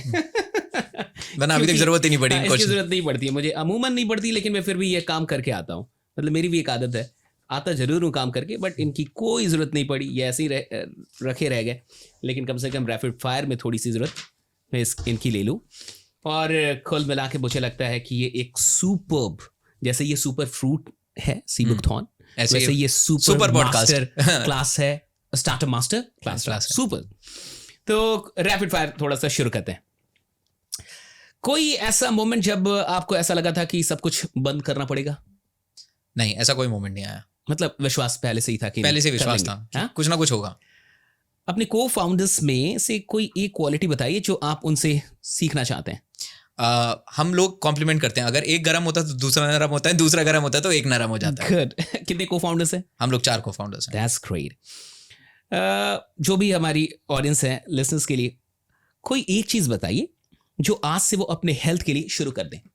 आज से अपने हेल्थ के लिए कोई एक हेल्थ हैबिट बनाओ, एक बार में एक ही हेल्थ हैबिट बनाओ और उसको फॉलो करो। और अगर पहली हेल्थ हैबिट बनाना चाहते हो 10,000 कदम चलना शुरू करो। ओके, 10,000 स्टेप्स, वॉकिंग, 10,000 स्टेप चलने हैं, ये सबसे पहला गोल होना चाहिए। That's great. स्टार्टअप जर्नी का सबसे बड़ा मिस्टेक? पता था गलत कर रहे हैं फिर भी किया। कुछ ऐसे आई चीजें थी अंदर से पता था गलत है, बट सुना नहीं, क्योंकि शॉर्ट टर्म का फायदा देख रहे थे। ये कभी नहीं करना होता है। That's great. एक हैबिट जो आपको काफी मदद करती है, आपकी कोई ऐसी हैबिट? एग्जीक्यूशन। अगर ठान लिया कि ये करना है और इस दिन करना है, तो उस दिन करके ही खत्म होगा। काम को कल पे नहीं जाता। You believe in timeline? I believe in timeline. I believe in beating timeline. That's great. अगर आज 0 से स्टार्ट कर रहा हूं तो पहला स्टेप क्या होगा? आज 0 से स्टार्ट कर रहा हूं, पहला स्टेप क्या होगा? रिसर्च। That's great. रिसर्च जो आपकी सबसे बड़ी पावर रही है, मुझे लगता है। सबसे टफ डिसीजन कौन सा था? सही और बहुत सही में चुनना। ऑप्शंस थे कई बार आपको कुछ ऐसी चीजें होती हैं जो आपको 2 साल में आगे लेकर जाती हैं, और कुछ ऐसी चीजें होती हैं जो आपको 10 साल में आगे लेकर जाती हैं। So true. तो आपको 2 और 10 के बीच में जब चुनना हो, वो कठिन होता है, और 10 वाला चुनिए। That's great. यूथ को कोई एडवाइस? जो करो ईमानदारी से करो। कैसे ईमानदारी को मेजर करें?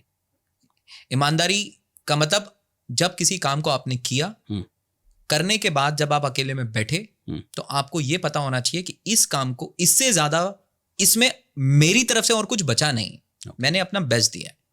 अगर आप मुझे ये बोलेंगे कि मुझे यहाँ झाड़ू ही लगाना है, तो मैं इसमें ऐसा झाड़ू लगाऊंगा कि मुझे पता होगा कि इससे ज्यादा बेहतर तरीके से और यहाँ झाड़ू लग नहीं सकता था। That's great. लास्ट में कोई एक मैसेज ऑडियंस के लिए जो स्टार्टअप करना चाहते हैं आगे? देखिए, जिंदगी में पर्पस होना बहुत जरूरी है। जिस आदमी के जिंदगी में पर्पस नहीं है, वो जिंदा रहते मरा हुआ है। उसको सुबह उठ के कोई एनर्जी नहीं है। बेड से उठने के बाद आपके अंदर जोश भी हो सकता है और आप डेड भी हो सकते हो। That's great. आप मुर्दा भी उठ सकते हो, आप जिंदा भी उठ सकते हो। हम जिंदा इसलिए उठते हैं क्योंकि पर्पस है। सुबह उठते ही दिमाग में चल जाता है, आज ये होना, आज ये करना, आज ये करना, आज ऐसा करना, आज ये करना, आज ये करना। यही तो मजा है। कोई क्यों होना चाहिए जिंदगी का? हाँ, कोई वाई होना चाहिए। वरना सुबह उठे बस बैग टांगना है, करना है। कॉलेज जा रहा है आदमी, उसको क्यों नहीं पता? क्यों नहीं पता? जॉब में जा रहा है, उसको क्यों नहीं पता? धंधा कर रहा है, क्यों नहीं पता? क्यों नहीं पता? तो वो सब बोरिंग लगेगा। वो सब बोरिंग है। वो सब बोरिंग है। सुबह उठते ही थ्रिल होना चाहिए। जैसे बचपन में पिकनिक जाते थे ना, 4 बजे नींद खुल जाती थी और एक्साइटमेंट होता था। So true. वो एक्साइटमेंट आपके पर्पस से ही आता है। और जिस इंसान की जिंदगी में पर्पस नहीं है, वो करोड़ों रुपए होने के बाद भी दुखी रहेगा। और जिसके पास पर्पस है, वो आज खाली पॉकेट है और मस्त एनर्जी के साथ अपने घर से निकलेगा, क्योंकि उसके पास पर्पस है। राइट? जिसके पास पर्पस है वो सबसे अमीर है, वो सबसे खुशी इंसान है। पर्पस है उसके पास। मैंने बहुत सारे अमीर लोगों को भी डिप्रेस देखा है, और बहुत सारे ऐसे लोग जिनके पास आज पैसे नहीं है, कल आएंगे, क्योंकि जो कर रहे हैं उत्साह में दिखेंगे। वो उत्साह में, उनके अंदर अलग ही एनर्जी है। जीवन का मतलब ही उत्साह है। हाँ, उनके अंदर अलग ही एनर्जी है, क्योंकि उनके पास पर्पस है। उनके दिमाग में थॉट्स हैं कि ये करना है, ये अचीव करना है, ये हासिल करना है। That's great. मुझे लगता है कि Udit ji, it was a fantastic startup master class. जितने भी लोग देख रहे हैं, आप भी कमेंट करके जरूर बताइए, और लद्दाख आना बाकी रहा। हाँ बिल्कुल, साथ में लद्दाख में चलेंगे। Sure. Thank you so much. Thank you. बहुत अच्छा लगा आपसे बात करके। Thank you. Thank you.